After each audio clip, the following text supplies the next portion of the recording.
ನಿನ್ನೆ ಸಮ್ಯಜ್ಞಾನ ಸಂಸ್ಕಾರ ಎನ್ನುವಂಥ ಗ್ರಂಥ ನಿನ್ನೆ ಗ್ರಂಥದ ಬಗ್ಗೆಲ್ಲ ಹೇಳಿ ಆಗಿದೆ. ಮಂಗಲಾಚರಣೆಯೂ ಸಹ 3 ಮಂಗಲಾಚರಣೆ ಸಹ ಆಗಿದೆ.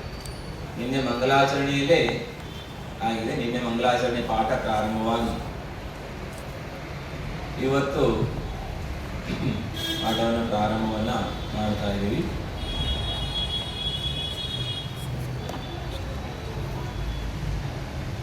ಸಮ್ಯಜ್ಞಾನ ಸಂಸ್ಕಾರ ಸನ್ಮಾರ್ಗದ ಕಡೆಗೆ ಕೊಂಡೊಯ್ಯುವಂತ ಜ್ಞಾನ. ಜ್ಞಾನ ಯಾವ ಪ್ರಕಾರ ಜ್ಞಾನ?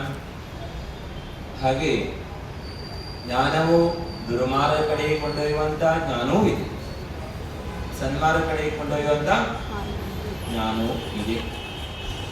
ಕುಮತಿ ಅವಧಿ ಜ್ಞಾನವು ದುರ್ಗತಿಗೆ ಕೊಂಡೊಯ್ಯುವಂತ ಜ್ಞಾನವಿದೆ. ಮತಿಜ್ಞಾನ, ಸುತಜ್ಞಾನ, ಅವಧಿ ಜ್ಞಾನವು ಹಾಗೆ ಸದ್ಗತಿಗೆ ಕೊಂಡೊಯ್ಯುವಂಥದ್ದಿದೆ. 2 ಪ್ರಕಾರದ ಜ್ಞಾನ. ಹಾಗೆ ಇಲ್ಲಿ ಯಾವ ಜ್ಞಾನವನ್ನ ಯಾವುದೇ ರೀತಿಯಾದಂಥ ಪಕ್ಷಪಾತವನ್ನ ಮಾಡದೆ ನಿಷ್ಪಕ್ಷವಾಗಿ ಆ ಶಾಸ್ತ್ರದಲ್ಲಿ ಇರುವುದನ್ನ ಇಲ್ಲಿ ಪೂರ್ಣವಾಗಿ ಸ್ಪಷ್ಟವಾಗಿ ಉಲ್ಲೇಖವನ್ನು ಮಾಡಲಾಗ್ತಾ ಇದೆ. ನಾಳೆ ಒಂದು ಸ್ವಲ್ಪ ಎಕ್ಸ್ಚೇಂಜ್ ಪೆನ್ನನ್ನು ತರಿಸ್ಬೇಕು, ಒಂದು ಸ್ವಲ್ಪ ಕವರನ್ನು ತರಿಸ್ಬೇಕು, ಪುಸ್ತಕ ಇಟ್ಕೊಳ್ಳಿ. ಯಾರಿಗಾದ್ರೂ ತಗೊಂಡು ಹೋಗುದಾದ್ರೆ ಮನೆಗೆ ಒಯ್ಯಬೇಕು ಎಕ್ಸ್ಚೇಂಜು ಪೆನ್ನು. ಹಿಂಚೆ ಪುಸ್ತಕ ಬರ್ತದಲ್ಲ ಸ್ವಲ್ಪ ಲಾಂಗ್ ಅಂಥದನ್ನು ಒಂದು 25-30 ಎಕ್ಸ್ಚೇಂಜ್ ತರಿಸಿ. ಈಗ ಸಂಘದಿಂದನೆಲ್ಲ ಆಗುವಂಥದ್ದಿದೆ. ಸಂಘದ ವತಿಯಿಂದನೇ ಎಲ್ಲ ಎಕ್ಸ್ಚೇಂಜು ಪೆನ್ನು ಎಲ್ಲವನ್ನು ಸಹ ಇನ್ನೋದನ್ನೆಲ್ಲ ಒಂದೊಂದಾಗಿ ಮಾಡಬೇಕು. ಎಲ್ಲೇ ಶಿಬಿರಾದರೂ ಯಾವುದೇ ಪರಿವರ್ತನೆ ಬದಲಾವಣೆ ಮಾಡೋ ಅವಶ್ಯಕತೆ ಇಲ್ಲ.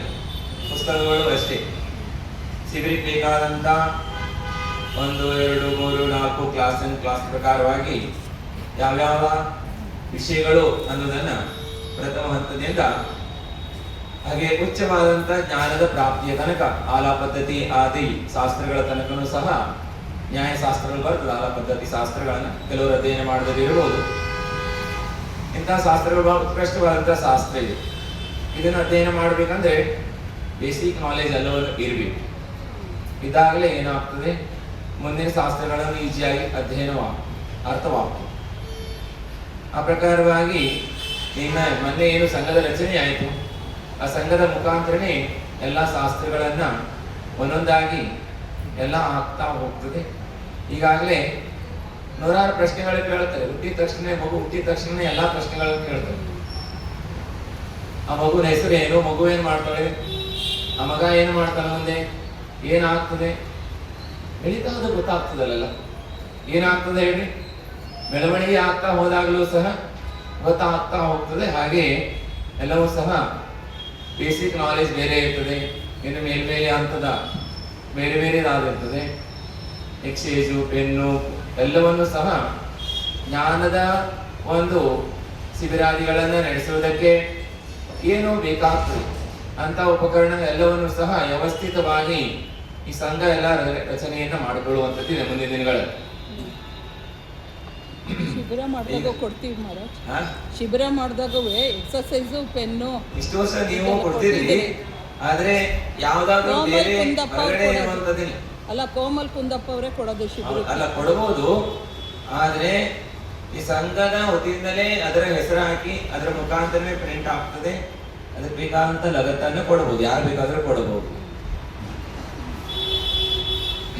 ಮುಂದಿನ ಶಿಬಿರಗಳೆಲ್ಲ ಇದೇ ರೀತಿಯಾಗಿ ಎಲ್ಲ ಕಡೆ ಹೋಗೋರು ನಮ್ಮ ಪ್ರತ್ಯೇಕ ಕೊಡ್ತೀನಿ ಹೋಗ್ತಾರೆ. ಅಲ್ಲಿ ಡಿಫರೆಂಟ್ ಆಗ್ತಾ ಹೋಗ್ತದೆ. ಅದು ಬೇರೆ ಕಡೆ ಮತ್ತೆ ಉಪಯೋಗ ಮಾಡ್ಲಿಕ್ಕೆ ಬರೋಲ್ಲ. ಇಡೀ ಕರ್ನಾಟಕ ಆದ್ಯಂತದಲ್ಲಿ ಎಲ್ಲಾ ಕಡೆಯಲ್ಲೂ ಸಹ ಎಲ್ಲ ಕಡೆ ಉಪಯೋಗ ಮಾಡ್ಲಿಕ್ಕೆ ಬರ್ತದೆ. ಆ ರೀತಿಯಾಗಿ ಒಂದಿಷ್ಟು ಎಲ್ಲ ಪುಸ್ತಕಗಳನ್ನ ಎಕ್ಸ್ಚೇಂಜು ಎಲ್ಲವನ್ನ ಮಾಡಿಕೊಂಡ್ರೆ ನಾಳೆ ಒಂದು ಸ್ವಲ್ಪ ನೀವು ತಗೋಬರ್ರಿ. ಒಂದು 25 ಅಂದ್ರೆ ಸಾಕು ಅಷ್ಟೇ. 15-20 ಇವತ್ತು ಕಡಿಮೆ ಇದ್ದಾರೆ ಸಂಖ್ಯೆ. ಬರ್ತಾರೆ, ಆಗಲ್ಲ. ನಾವು ಕ್ಲಾಸ್ ಸ್ಟಾರ್ಟ್ ಮಾಡಿದ್ರೆ ನಮ್ಮದೇ 10 ನಿಮಿಷ ಲೇಟ್ ಆಗಿದ್ದೀವಿ. 5 ನಿಮಿಷ 10 ನಿಮಿಷ ಮೊದಲೇ ಇರ್ಬೇಕು. ಇವರು ಅರ್ಧ ಗಂಟೆ ಕಾಲು ಗಂಟೆ ಮೊದಲೇ ಇದ್ದಪ್ಪ. ಆಗ್ಲೇ ಬಂದವರು ಹೋಗಿ ಬಂದ್ರ ಮನೆಗೆ. ಅಲ್ಲಿ 2:15 ಬಂದ್ರು, ಇಲ್ಲೇ ಇರಲ್ಲ 2:15 ಬಂದ್ರು ಇರಲಿ. ಆದರೆ ಕಮ್ಮಿ ಅಂದ್ರು 5 ನಿಮಿಷ ಮುಂಚಿತವಾಗಿ ಬರಬೇಕು. 5ರಿಂದ 10 ನಿಮಿಷ ಮುಂಚಿತವಾಗಿ ಬಂದು ತಯಾರಿ ಮಾಡಿಕೊಂಡು ಕಾಯ್ತಾ ಇರಬೇಕು. ಇರಲಿ, ಪರವಾಗಿಲ್ಲ. ಇವತ್ತು ನಾಳೆಯಿಂದ ಎಲ್ಲರೂ ಸಹ ವ್ಯವಸ್ಥಿತವಾಗಿ ಬರ್ರಿ. ಸಮ್ಯಕ್ ಜ್ಞಾನ, ಸನ್ಮಾರ್ಗದ ಕಡೆಗೆ ಕೊಂಡೊಯ್ಯುವಂತ ಜ್ಞಾನ. ಸಂಸಾರದಲ್ಲಿ ಬಂಧುಗಳೇ ಬಹಳ ಉಪಕಾರ ಮಾಡುವಂಥದ್ದು ಜೀವಿಗೆ. ಭವದಲ್ಲಿ ಜೀವಿಯೊಂದಿಗೆ ಸದಾ ಆ ಜೀವಿಯ ಉನ್ನತಿಯ ಕಡೆ ಕೊಂಡೊಯ್ಯುವಂತ ಒಂದೇ ಒಂದು ವಸ್ತು ಅಂದ್ರೆ ಅದು ಜ್ಞಾನ. ಯಾವ್ದು ಹೇಳ್ರಿ? ಜ್ಞಾನದ ಮೌಲ್ಯವನ್ನ 3 ಲೋಕದಲ್ಲಿ ಯಾವುದೇ ವಸ್ತುವೊಂದಿಗೂ ಸಹ ತುಲನೆಯನ್ನ ಮಾಡಲು ಆಗುವುದಿಲ್ಲ. ಮತ್ತು ಜ್ಞಾನವನ್ನ ಯಾರಿಂದಲೂ ಸಹ ಕಸಿದುಕೊಳ್ಳಲು ಆಗುವುದಿಲ್ಲ. ಏನಾಗೋಲ್ಲ ಹೇಳ್ರಿ? ಅದನ್ನ ಯಾರು ಸಹ ಅಪಹರಿಸಲು ಆಗೋಲ್ಲ, ಕಳ್ಳತನ ಮಾಡಲು ಆಗುವುದಿಲ್ಲ, ನಷ್ಟವನ್ನು ಮಾಡಲಿಕ್ಕೂ ಆಗೋಲ್ಲ. ಶರೀರವನ್ನು ನಷ್ಟ ಮಾಡಬಹುದು, ಆದರೆ ಜ್ಞಾನವನ್ನು ನಷ್ಟ ಮಾಡಲಿಕ್ಕೆ ಆಗೋಲ್ಲ. ಆ ಜ್ಞಾನ ಮುಂದೆ ಬಹುದಲ್ಲೂ ಸಹ ಜೀವಿಯೊಂದಿಗೆ ಇರ್ತದೆ, ನಷ್ಟವಾಗೋಲ್ಲ ಅಂತ ಒಂದು ಜ್ಞಾನ. ಅದರಲ್ಲೂ ಸಹ ಜ್ಞಾನ ಜೀವಿಯೊಂದಿಗಿದೆ. ಜೀವದೊಂದಿಗೆ ಏನಿದೆ? ಜ್ಞಾನ, ಚೈತನ್ಯ, ಜೀವದ ಸ್ವಭಾವ ಇದೆ, ಜೀವದಲ್ಲಿ ನಿರಂತರವಾಗಿದೆ. ಆದ್ರೆ ಎಂತ ಜ್ಞಾನ ಇದೆ ಅಂತ ಹೇಳಿದ್ರೆ ಅದು ಸುಜ್ಞಾನ ಅಲ್ಲ, ಕುಜ್ಞಾನ. ಯಾವ ಜ್ಞಾನ? ಕುಜ್ಞಾನ. ಸುಜ್ಞಾನ ಪ್ರಾಪ್ತವಾದರೆ ಸಮ್ಯಕ್ ಜ್ಞಾನ ಪ್ರಾಪ್ತವಾದರೆ, ಸುಜ್ಞಾನ ಅಂತ ಯಾವುದು ಕೇಳ್ತಾರೆ? ಸಮ್ಯಕ್ ಜ್ಞಾನ. ಆ ಜ್ಞಾನ ಪ್ರಾಪ್ತವಾದರೆ ಜೀವಿ ಸಂಸಾರದಲ್ಲೇ ಪಾರಾಗಿ ಮೋಕ್ಷವನ್ನ ಪ್ರಾಪ್ತ ಮಾಡಿಕೊಳ್ತಾರೆ. ಸಮ್ಯಕ್ ಜ್ಞಾನ. ಆ ಜ್ಞಾನ ಒಮ್ಮೆ ಪ್ರಾಪ್ತವಾದ್ರೆ ಜ್ಞಾನದ ಅರ್ಚನೆ ಮಾಡ್ತಾ ಹೋದ್ರೆ ಜಾಸ್ತಿ ಆಗ್ತಾ ಆಗ್ತಾ ಕೊನೆಗೆ ಕೇವಲ ಜ್ಞಾನ ಪ್ರಾಪ್ತವಾಗ್ತದೆ. ಅಂತ ಒಂದು ಜ್ಞಾನವನ್ನ ತಿಳಿಸ್ತಕ್ಕಂಥ ಸಮ್ಯಕ್ ಜ್ಞಾನ ಸಂಸ್ಕಾರ ಎನ್ನುವಂಥದ್ದನ್ನ ಇಲ್ಲಿ ಒಬ್ರು ಆಚಾರ್ಯರು ಒಮ್ಮೆ ಅವರು ಕಾಡಿನಲ್ಲಿ ಇರ್ತಾರೆ ಸಂಘದೊಂದಿಗೆ. ಅಲ್ಲಿಗೆ ಒಬ್ರು ಆಟವನ್ನು ಆಡ್ತಾ ಒಳ್ಳೆ ಬಾಲಕಿ ಕೆಲವರು ಜೋಡಿ ಸೇರ್ಕೊಂಡು ಅಲ್ಲಿಗೆ ಹೋಗ್ತಾರ. ಅಲ್ಲಿಗೆ ಹೋದಾಗ ಮುನಿ ಮಹಾರಾಜರು ಧರ್ಮದ ಉಪದೇಶ ಮಾಡ್ತಾ ಇದ್ರು. ಎಲ್ಲ ಜೀವಿಗಳ ಕಲ್ಯಾಣದ ಭಾವನೆಯಿಂದ ಕಲ್ಯಾಣ ಮಾಡುವಂತ ಧರ್ಮದ ಬೋಧನೆಯನ್ನು ಮಾಡ್ತಾ ಇದ್ರು. ಎಲ್ಲ ಬಾಲಕಿಯರು ಕೂತ್ಕೊಂಡು ಆಲಿಸ್ತಾರೆ. ಆಟ ಆಡ್ತಾ ಬಂದಂತ ಬಾಲಕಿಯರು ಅದರಲ್ಲಿ ಎಲ್ಲರೂ ಸಹ ಒಂದೊಂದು ವ್ರತವನ್ನು ತೆಗೆದುಕೊಂಡು ಹೋಗ್ತಾರೆ. ಹಾಗೆ ವ್ರತವನ್ನ ಗ್ರಹಣೆ ಮಾಡ್ಕೊಂಡು ಹೋಗ್ತಾರೆ. ಶ್ರಾವಕರ ಅಣುವ್ರತವನ್ನ ಗ್ರಹಣೆ ಮಾಡ್ಕೊಂಡು ಹೋಗ್ತಾರೆ ಒಬ್ಬರು ಬಾಲಕಿ. ಮನೆಗೆ ಹೋದ್ಮೇಲೆ ತಂದೆ ತಾಯಿಯರಿಗೆ ಹೇಳ್ತಾಳೆ, ನಾನು ವ್ರತವನ್ನ ಗ್ರಹಣೆ ಮಾಡಿದೆ, ಹಾಗೆ ಯಾರ ಹತ್ರ ತಗೊಂಡ್ರಿ, ಯಾರು ಕೊಟ್ಟರು ವ್ರತವನ್ನ? ಕಾಡಿನಲ್ಲಿ ದಿಗಂಬರ ಸಾಧುಗಳಿದ್ರು, ಜೈನ ಸಾಧುಗಳು, ಬೆತ್ತಲೆಯಾಗಿದ್ರು, ಮಹಾಜ್ಞಾನಿಗಳಿದ್ರು. ಬಹಳಷ್ಟು ಜನ ಅಲ್ಲಿ ಕುತ್ಕೊಂಡಿದ್ರು, ಧರ್ಮೋಪದೇಶ ಮಾಡ್ತಾ ಇದ್ರು. ಎಲ್ಲರೂ ವ್ರತವನ್ನ ಗ್ರಹಣೆ ಮಾಡಿದ್ರು. ನಾನು ಸಹ ಒಂದು ವ್ರತವನ್ನ ಗ್ರಹಣೆಯನ್ನು ಮಾಡಿದೆ. ಏನ್ ವ್ರತ ತಗೊಂಡೆ ನೀನು ಕೇಳ್ತಾರೆ ತಂದೆ.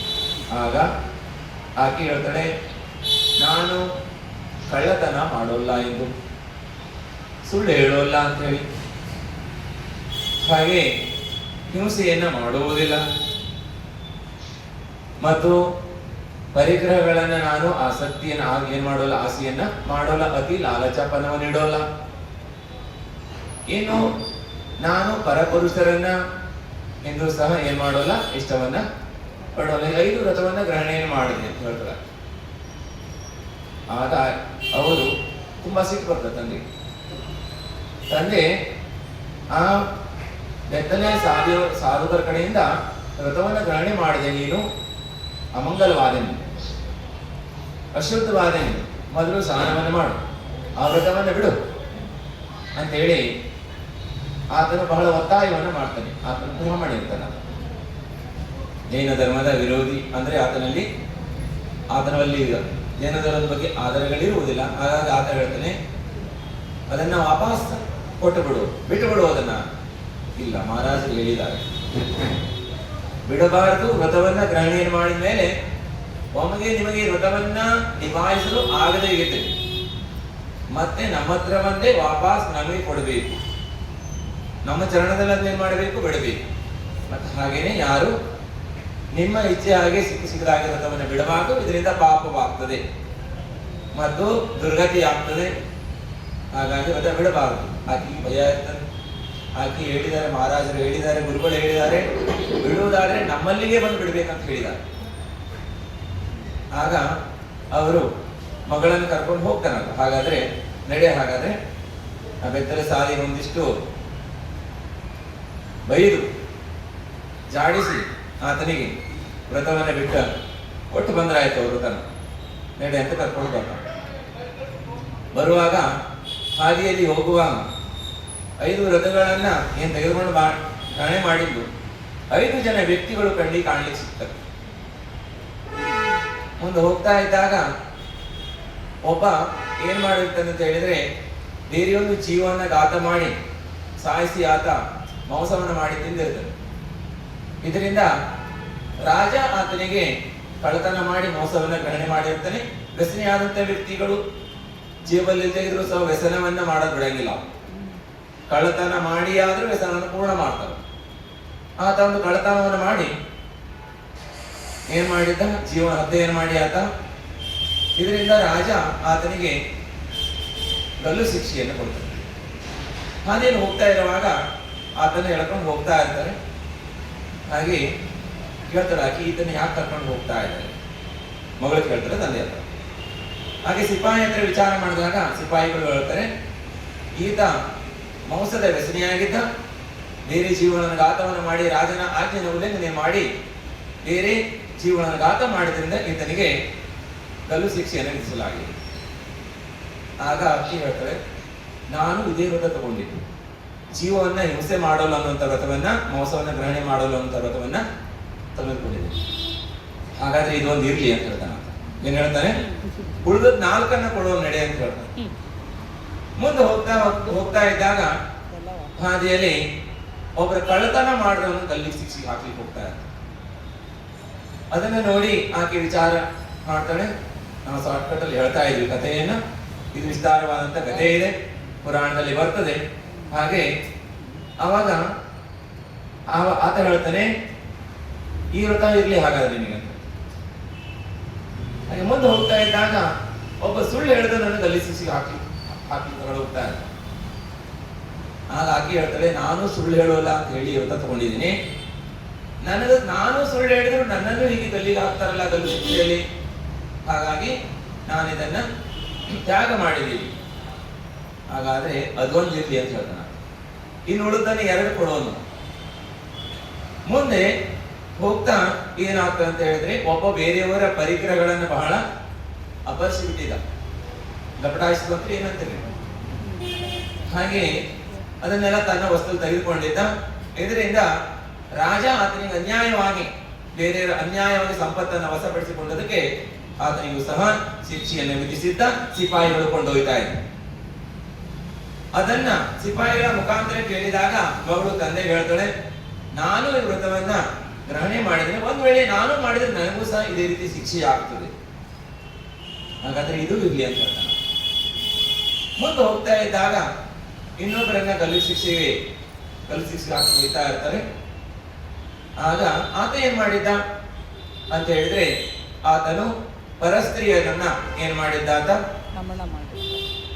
ವೇಶ್ಯರ ಮತ್ತು ಪರಸ್ತ್ರೀಯರ ಸಂಗಮನ ಮಾಡ್ತಿದ್ದ. ಇದರಿಂದ ಆತನಿಗೆ ರಾಜನು ಸಹ ಆತನಿಗೂ ಗಲ್ಲು ಶಿಕ್ಷೆಯನ್ನು ವಿಧಿಸಿದ. 5ಕ್ಕೆ 5 ಜನ ವ್ಯಕ್ತಿಗಳು ಸಿಗ್ತಾರೆ. ಇದರಿಂದ ಆತ ತಂದೆ ಹೇಳ್ತಾನೆ, 5 ವ್ರತಗಳು ಇರ್ಲಿ ಮಗಳು ನಿನ್ನ, ಹಾಗಾಗಿ ಒಳ್ಳೆಯದಿದೆ ಇರ್ಲಿ. ಆದ್ರೆ ನನ್ನ ಮಗಳಿಗೆ ವ್ರತ ಕೊಡೋ ಅವ್ರು ಯಾರು, ಅವನಿಗೇನು ಅಧಿಕಾರ ಇದೆ? ಹೊತ್ತಿ ಎತ್ತಿ ಬೆಳೆಸಿ ದೊಡ್ಡ ಮಾಡಿ ನಿನ್ನ ಯೋಗ್ಯವನ್ನು ಮಾಡಿ ವಿದ್ಯಾ ಬುದ್ಧಿ ಎಲ್ಲ ಕಲಿಸಿ ಮಾಡಿದಂಥವ ನಾನಿದ್ದೀನಿ. ನನ್ನನ್ನು ಕೇಳದೇನೆ ಆ ಬೆತ್ತಲೆ ಸಾಧು ಅಮಂಗಲ್ಯ ಆದಂಥವನು ಹೇಗೆ ಆತ ವ್ರತವನ್ನು ಕೊಟ್ಟ ನಿನಗೆ ಆತ ಕೇಳ್ತೀನ ಅಂತ ಹೇಳಿ ಮಗಳನ್ನು ಕರ್ಕೊಂಡು ಹೋಗ್ತಾನೆ. ಕರ್ಕೊಂಡು ಹೋಗಿ ಅಲ್ಲಿ ಗುರುಗಳ ಹತ್ರ ಹೋದ ತಕ್ಷಣ ಆಕೆ ನಮಸ್ಕಾರವನ್ನು ಮಾಡ್ತಾಳೆ. ಏನ್ ಮಾಡ್ತಾಳೆ ಆಕೆ? ಪೂರ್ವಜನದ ಸಂಸ್ಕಾರ ನಮಸ್ಕಾರವನ್ನು ಮಾಡಿ ಕುತ್ಕೊಳ್ತಾಳೆ. ಹಾಗೇನೆ ಅವರು ಹೇಗಿದ್ದೀಯಮ್ಮ ಮಗಳೇ ಅಂತ ಹೇಳ್ತಾರೆ. ತನ್ನಿಗೆ ಮೊದಲೇ ಸಿಟ್ಟು ಬಂದಿತ್ತು, ನನ್ನ ಮಗಳಿಗೆ ಇವರು ನನ್ನ ಮಗಳು ಅಂತ ಹೇಳ್ತಾ ಇದ್ದಾರೆ. ಆಗ ಹೇಳ್ತಾರೆ, ನೀವು ಹೇಗೆ ವ್ರತವನ್ನು ಕೊಟ್ರಿ ನನ್ನ ಮಗಳಿಗೆ? ನನ್ನ ಮಗಳನ್ನ ನಮ್ಮ ಮಗಳು ಅಂತ ಹೇಗೆ ಹೇಳ್ತಾ ಇದ್ದೀನಿ, ಹೇಗೆ ಹೇಳ್ತಾ ಇದ್ದೀನಿ ಅಂತೇಳಿ ಅವ್ರು ಜಗಳಕ್ಕೆ ಶುರು ಮಾಡ್ಬಿಡ್ತಾರೆ. ಆಗ ಬಹಳ ಆತನ ಸಿಟ್ಟು ಬರ್ತದೆ. ಅವ್ರು ಹೇಳ್ತಾರೆ, ಸಮಾಧಾನ ನೋಡ್ರಿ, ಈಕಿ ನನ್ನ ಮಗಳೇ. ಯಾರಿದ್ದಾಳೆ? ನನ್ನ ಮಗಳು. ಈಕೆ ನನ್ನ ಮಗಳೇ ಇದ್ದಾಳೆ. ಈಕೆ ಹೇಗೆ ಇದು ಪ್ರೂವ್ ಮಾಡೋದು ಹೇಗೆ? ವಾದ ವಿವಾದ ಶುರುವಾಗ್ತದೆ. ಆತ ಮಾತು ಕೇಳೋಲ್ಲ, ಮಿಥ್ಯಾದೃಷ್ಟಿ ಇದ್ದ ಆತ. ಮಿಥ್ಯಾದೃಷ್ಟಿ ಸಾಮಾನ್ಯವಾಗಿ ಅವರನ್ನು ತಿಳಿಸಿ ಹೇಳಲಿಕ್ಕೆ ಆಗೋಲ್ಲ, ವಿಪರೀತವಾಗಿ ಹೋಗ್ತಾ ಇರ್ತಾರೆ. ಹಾಗೆ ಆತ ಜಗಳ ಮಾಡ್ಕೊಂಡು ಗಲಾಟೆ ಮಾಡ್ಕೊಂಡು ಏನೋ ಮಹಾರಾಜರು ಹೇಳಿದ್ದನ್ನು ಕೇಳು ತಾಳ್ಮೆನೇ ಇರಂಗಿಲ್ಲ ಆತನಿಗೆ. ಮಗಳನ್ನ ಎಳ್ಕೊಂಡು ಹೋಗಿಬಿಡ್ತಾನೆ. ಸೀದಾ ಹೋಗಿ ಸೀದಾ ಏನು ಮಾಡ್ತಾನೆ, ರಾಜನ ಹತ್ರ ಹೋಗ್ತಾನೆ. ನನ್ನ ಮಗಳನ್ನ ತಲೆ ಕೆಡಿಸಿ ಈ ಸಾಧುವಾದವರು ನನ್ನ ಮಗಳು ಅಂತ ಹೇಳ್ತಾ ಇದ್ದಾರೆ, ಇದಕ್ಕೆ ನನಗೆ ನ್ಯಾಯವನ್ನು ಕೊಡಿಸಿ. ಆಗ ರಾಜರು ಆಕೆ ಹೇಳ್ತಾರಿಲ್ಲ, ಮಹಾರಾಜ ಕಡೆಗೆ ಹೋಗ್ತೀನಿ ಅಂತ ಆಕೆ ಏನೇನು ಮಂತ್ರ ಮಾಡಿದ್ದಾರೆ ಇವರು. ಆಗ ರಾಜ ಬರ್ತಾನೆ. ಆಗ ಗುರುಗಳ ಹತ್ರ, ಹೇಗೆ ನೀವು ತಮ್ಮಗಳು ಅಂತ ಹೇಳ್ತಾ ಇದ್ದೀರಿ? ಇಬ್ಬರಿಗೂ ನ್ಯಾಯವನ್ನು ಕೊಡ್ತಾರೆ. ಆಗ ರಾಜ ಹೇಳಿದ ತಕ್ಷಣ ಮಹಾರಾಜರು ಹೇಳ್ತಾರೆ, ಈಕಿ ನಮ್ಮ ಮಗಳೇ ಅನ್ನೋದನ್ನ, ಈತ ತನ್ನ ಮಗಳೇ ಅನ್ನೋದನ್ನ ಏನಾದ್ರು ಪ್ರೂವ್ ಮಾಡೋದಿದ್ರೆ, ಈತನ್ನ ಏನಾದ್ರು ಕಲಿಸಿದ್ದೇನಾದ್ರು ಇದ್ರೆ ಇದ್ರ ಆಕಿ ಮುಖದಲ್ಲಿ ಹೇಳಿಸ್ಬೇಕು. ಆಗ ಆತ ಏನೂ ಕಲಿಸಿಲ್ಲ. ಯಾವ ವೇದ ಕಲಿಸಿದಾನ ಆತ, ಯಾವ ಪಾಠವನ್ನು ಕಲಿಸಿದಾನೆ, ಯಾವುದೂ ಇಲ್ಲ. ಹಾಗೇನೆ ಹಾಗಾದ್ರೆ ನಾವು ಹೇಳ್ತೀವಿ, ನಾವು ನನ್ನ ಮಗಳನ್ನು ಪ್ರೂವ್ ಮಾಡ್ತೀವಿ. ಆಗ ಹೇಳ್ತಾರೆ, ಅಗ್ನಿಭೂತಿ ವಾಯುಭೂತಿ ಆಗಿದ್ದಾಗ ಮಗಳೇ, ನಿನಗೆ ಉಪದೇಶ ಮಾಡಿರುವಂತ ಶಾಸ್ತ್ರವನ್ನೆಲ್ಲವನ್ನು ಹೇಳು ಮಗಳೇ ಅಂತ ಹೇಳ್ತಾರೆ. ಹಾಗಾಗಿ ಏನ್ ಹೇಳ್ತಾಳೆ, ಎಲ್ಲವನ್ನ ಸಹ ಆದಿಯಿಂದ ಅಂತ್ಯ ತನಕ ಎಲ್ಲಾ ಶ್ಲೋಕವನ್ನು ವ್ಯವಸ್ಥಿತವಾಗಿ ಆಕಿ ಪುರ ಹೇಳ್ತಾರೆ. ಅಂದ್ರೆ ಆಕಿ ಒಂದು 6-7 ಭವಗಳ ಹಿಂದೆ ಏನಾಗಿದ್ಲು ಅಂತ ಹೇಳಿದ್ರೆ, ಅಗ್ನಿಭೂತಿ ಮತ್ತು ವಾಯುಭೂತಿ ಅಂತೇಳಿ 2 ಜನ ಆಗಿದ್ರು. ಹಾಗೆ ವಾಯುಭೂತಿ ಏನಾಗಿರ್ತಾರೆ ಅಂತ ಹೇಳಿದ್ರೆ, ಅಣ್ಣ ದೀಕ್ಷೆಯನ್ನ ಧಾರಣೆ ಮಾಡಿಕೊಂಡು ಹೋಗ್ತಾರೆ. ಹೋದ್ಮೇಲೆ ಈ ಕಡೆ ಅವರು ತಮ್ಮ ಆದಂತವರು ಹೇಗೆ ದೀಕ್ಷೆಯನ್ನು ಧಾರಣೆ ಮಾಡ್ಕೊಂಡು ಹೋದ್ರು ಅಂತ ಹೇಳಿದ್ರೆ, ಅಗ್ನಿಭೂತಿ ವಾಯುಭೂತಿ ಆಗಿದ್ದವರು 2 ಜನ ಮಂತ್ರಿಗಳ ಮಕ್ಕಳು. ಆದ್ರೆ ಗೊತ್ತಿರ್ಬೇಕತ್ತೆ, ಗೊತ್ತಿದೆಯಾ ನಿಮಗೆ? ಗೊತ್ತಿಲ್ಲ, ಶಾರ್ಟ್ ಕಟ್ ಅಲ್ಲಿ 2 ನಿಮಿಷ ಹೇಳ್ತೀನಿ. ಮಂತ್ರಿಗಳ ಮಕ್ಕಳಾದ್ರೆ ಅವರು ವಿದ್ಯಾಭ್ಯಾಸ ಏನು ಮಾಡಲಿಲ್ಲ. ತಂದೆಗಂತೂ ಸಾಕಷ್ಟು ರಾಜನಿಂದ ವರದಾನ ಬರ್ತಿತ್ತು. ಆತ ಮಂತ್ರಿ ಆಗಿದ್ರು. ಇದರಿಂದ ಆತನು ತಿಂದುಂಡು ಊರ ಬಸವನ ಹಾಗೆ ಊರೆಲ್ಲ ಸುತ್ತಾ ಏನು ಮಾಡಿದ್ರು, ಕಾಲವನ್ನು ಕಳೆದ್ರು. ಆದ್ರೆ ಒಂದು ದಿವಸ ತಂದೆಯ ಅಂತ್ಯವಾಗ್ತು. ಆಗ ತಂದೆಯ ಸ್ಥಾನವನ್ನ ಅವರಿಗೆ ಕೊಡ್ಲಿಕ್ಕಾಗಿ ರಾಜ ಕರೆಸ್ತಾನೆ. ಕರೆದು, ನೀವೇನು ಯೋಗ್ಯತಾ ಪಡ್ಕೊಂಡಿದ್ರಿ ಪ್ರಸ್ತುತ ಮಾಡಿ ರಾಜಸಭೆಯಲ್ಲಿ ಅಂತ ಹೇಳ್ತಾರೆ. ಆದ್ರೆ ಅವರಿಗೇನು ಬರೋಲ್ಲ. ಆಗ ತಮಗೇನು ಗೊತ್ತಿಲ್ಲ, ವಿದ್ಯಾಭ್ಯಾಸ ಮಾಡೇ ಇಲ್ಲ ಅವರು. ಆಗ ಅವರು ಎಲ್ಲರ ಮುಂದೆ ತಲೆಯನ್ನ ಕೆಳಗೆ ಹಾಕ್ತಾರೆ. ಇದರಿಂದ ಅವಮಾನ ಆಗ್ತದೆ. ಅವರ ಪದವನ್ನ ಅವರ ದಾಯವಾರಿ ಹೇಳಿಕೊಡ್ತಾರೆ. ಆಗ ಇವರು ಮನೆಗೆ ಬರ್ತಾರೆ. ಮನೆಗೆ ಬಂದು ಅಣ್ಣ ತಮ್ಮ ಇಬ್ರು ಅಳ್ತಾ ಇರ್ತಾರೆ. ಅಳ್ತಾ ಇದ್ದಾಗ ತಾಯಿ ಬಹಳ ದುಃಖಿ ಆಗ್ತಾಳೆ. ಹಾಗೆ ತಾಯಿ ಹತ್ರ ಹೇಳ್ತಾಳೆ, ಭಿಕ್ಷಿಯಾರು ಬೇಡಿ ವಿದ್ಯೆಯನ್ನು ಕಲಿಯಲೇಬೇಕು. ವಿದ್ಯೆ ಇಲ್ಲದವನು ಹದ್ದಿಗೆ ಸಮಾನ, ಆಳುವ ಹದ್ದಿಗೆ ಸಮಾನ. ಹಾಗೆ ಆತನಿಗೆಲ್ಲೂ ಬೆಲೆ ಇಲ್ಲ. ಹಾಗೆ ನಾವು ವಿದ್ಯೆಯನ್ನು ಕಲಿಬೇಕು ಅನ್ನುವಂಥದ್ದು ಆಗ ಅವರಿಗೆ ನೆನಪಿಗೆ ಬರ್ತದೆ. ಆಗ ತಾಯಿ ಹೇಳ್ತಾಳೆ, ಹಾಗಾದ್ರೆ ಒಂದು ಚೀಟಿಯನ್ನು ಕೊಡ್ತೇನೆ ನಾನು, ಆ ಚೀಟಿಯನ್ನು ತೆಗೆದುಕೊಂಡು ಹೋಗಿ ಮತ್ತು ನಿಮಗೆ ವಿದ್ಯಾಭ್ಯಾಸಗಳನ್ನ ಅವರು ನಿಮಗೆ ಕಲಿಸ್ತಾರೆ. ತಾಯಿ ಒಂದು ಚೀಟಿಯಲ್ಲಿ ಬರೆದು ಕೊಡ್ತಾಳೆ, ಆ ಚೀಟಿಯನ್ನ ತೆಗೆದುಕೊಂಡು ಹೋಗಿ ಅವರು ಚೀಟಿ ಓದಕ್ಕೂ ಬರಂಗಿಲ್ಲ. ತಾಯಿ ಏನು ಬರ್ದಾಳಂತ ಏನು ಗೊತ್ತಾಗ್ತದೆ ಅವ್ರಿಗೆ. ತೆಗೆದುಕೊಂಡು ಹೋಗ್ತಾರೆ. ಒಬ್ಬ ವ್ಯಕ್ತಿಗೆ, ಬಹಳ ದೂರದ ಊರಲ್ಲಿರ್ತಕ್ಕಂಥ ಒಬ್ಬ ವ್ಯಕ್ತಿಗೆ ಕೊಂಡೊಯ್ದು ಕೊಡ್ಲಿಕ್ಕೆ ಹೇಳ್ತಾರೆ. ಆತ ಚೀಟಿಯನ್ನು ಬಿಚ್ಚಿ ಓದ್ತಾನೆ. ಆತ ಓದಿ ನಂತರ ಆತ ಹೇಳ್ತಾನೆ, ಚೀಟಿಯನ್ನ ಕೊಟ್ಟಿದ್ರಿಂದ ನೀವು ಬಹಳ ದೂರಿಂದ ಬಂದಿದ್ರಿ, ವಿದ್ಯಾಭ್ಯಾಸದ ಲಾಲಚದಿಂದ ಆಸಕ್ತಿಯಿಂದ ಬಂದಿದ್ರಿ ಅಂದ್ರೆ ನಿಮ್ಗೆ ಅವಶ್ಯವಾಗಿ ವಿದ್ಯೆಯನ್ನ ಹೇಳಿಕೊಡುವುದು ಗುರುವಿನ ಕರ್ತವ್ಯವಿದೆ. ಆದರೆ ನಿಮಗೆ ಏನಿಲ್ಲ, ಇರುವುದಕ್ಕೆ ಒಂದು ಸಣ್ಣ ಜೋಪಡಿಯನ್ನು ಹೊರಕೊಳ್ಳಲಾಗ್ತದೆ. ಆದ್ರೆ ಯಾವುದೇ ರೀತಿಯಾದಂತ ಊಟ, ತಿಂಡಿ, ವಸ್ತ್ರ, ಒಡವೆ ಎಲ್ಲವನ್ನು ನೀವೇ ಏನು ಮಾಡ್ಕೋಬೇಕು, ನೀವೇ ಅದನ್ನೆಲ್ಲ ಸಂಪಾದನೆ ಮಾಡಿಕೊಂಡು ಕಲಿಬೇಕು. ಆಯ್ತು, ಒಂದಷ್ಟಾದ್ರೂ ನಮ್ಗೆ ವಿದ್ಯೆ ಕಲಿಸ್ತೀರಲ್ಲ ನೀವು, ಸಾಕು, ನಾವೆಲ್ಲ ಮಾಡ್ಕೊಂತೀವಿ. ಒಂದು ಜೋಪಡಿಯಲ್ಲಿ ಇರ್ತಾರೆ, ಅಣ್ಣ ತಮ್ಮ ಇಬ್ಬರು ಕೂಲಿ ಕೆಲಸ ಮಾಡ್ತಾರೆ. ಹಾಗೆ ದುಡಿದು ಬಂದು ಉಳಿದ ಸಮಯದಲ್ಲಿ ವಿದ್ಯೆಯನ್ನು ಕಲಿತಾರೆ. ಪೂರ್ಣವಾದಂತಹ ವಿದ್ಯೆ 12 ವರ್ಷಗಳ ಕಾಲ ಪೂರ್ಣವಾದಂತಹ ವಿದ್ಯೆದ ಪಾರಂಗತರಾಗ್ತಾರೆ ಅಣ್ಣ ತಮ್ಮಂದಿರು. ಪೂರ್ಣ ವಿದ್ಯೆಯನ್ನು ಕಲಿತು ಅವರೇನು ಇನ್ನು ವಾಪಸ್ಸು ವಿದ್ಯಾರ್ಥಿಗಳನ್ನ ತಮ್ಮೂರಿಗೆ ಕಳಿಸ್ಬೇಕೋ ಆ ದಿವಸ ಗುರುಗಳು ಒಂದು ದಿವಸ ಅವರನ್ನ ಕರೀತಾರೆ.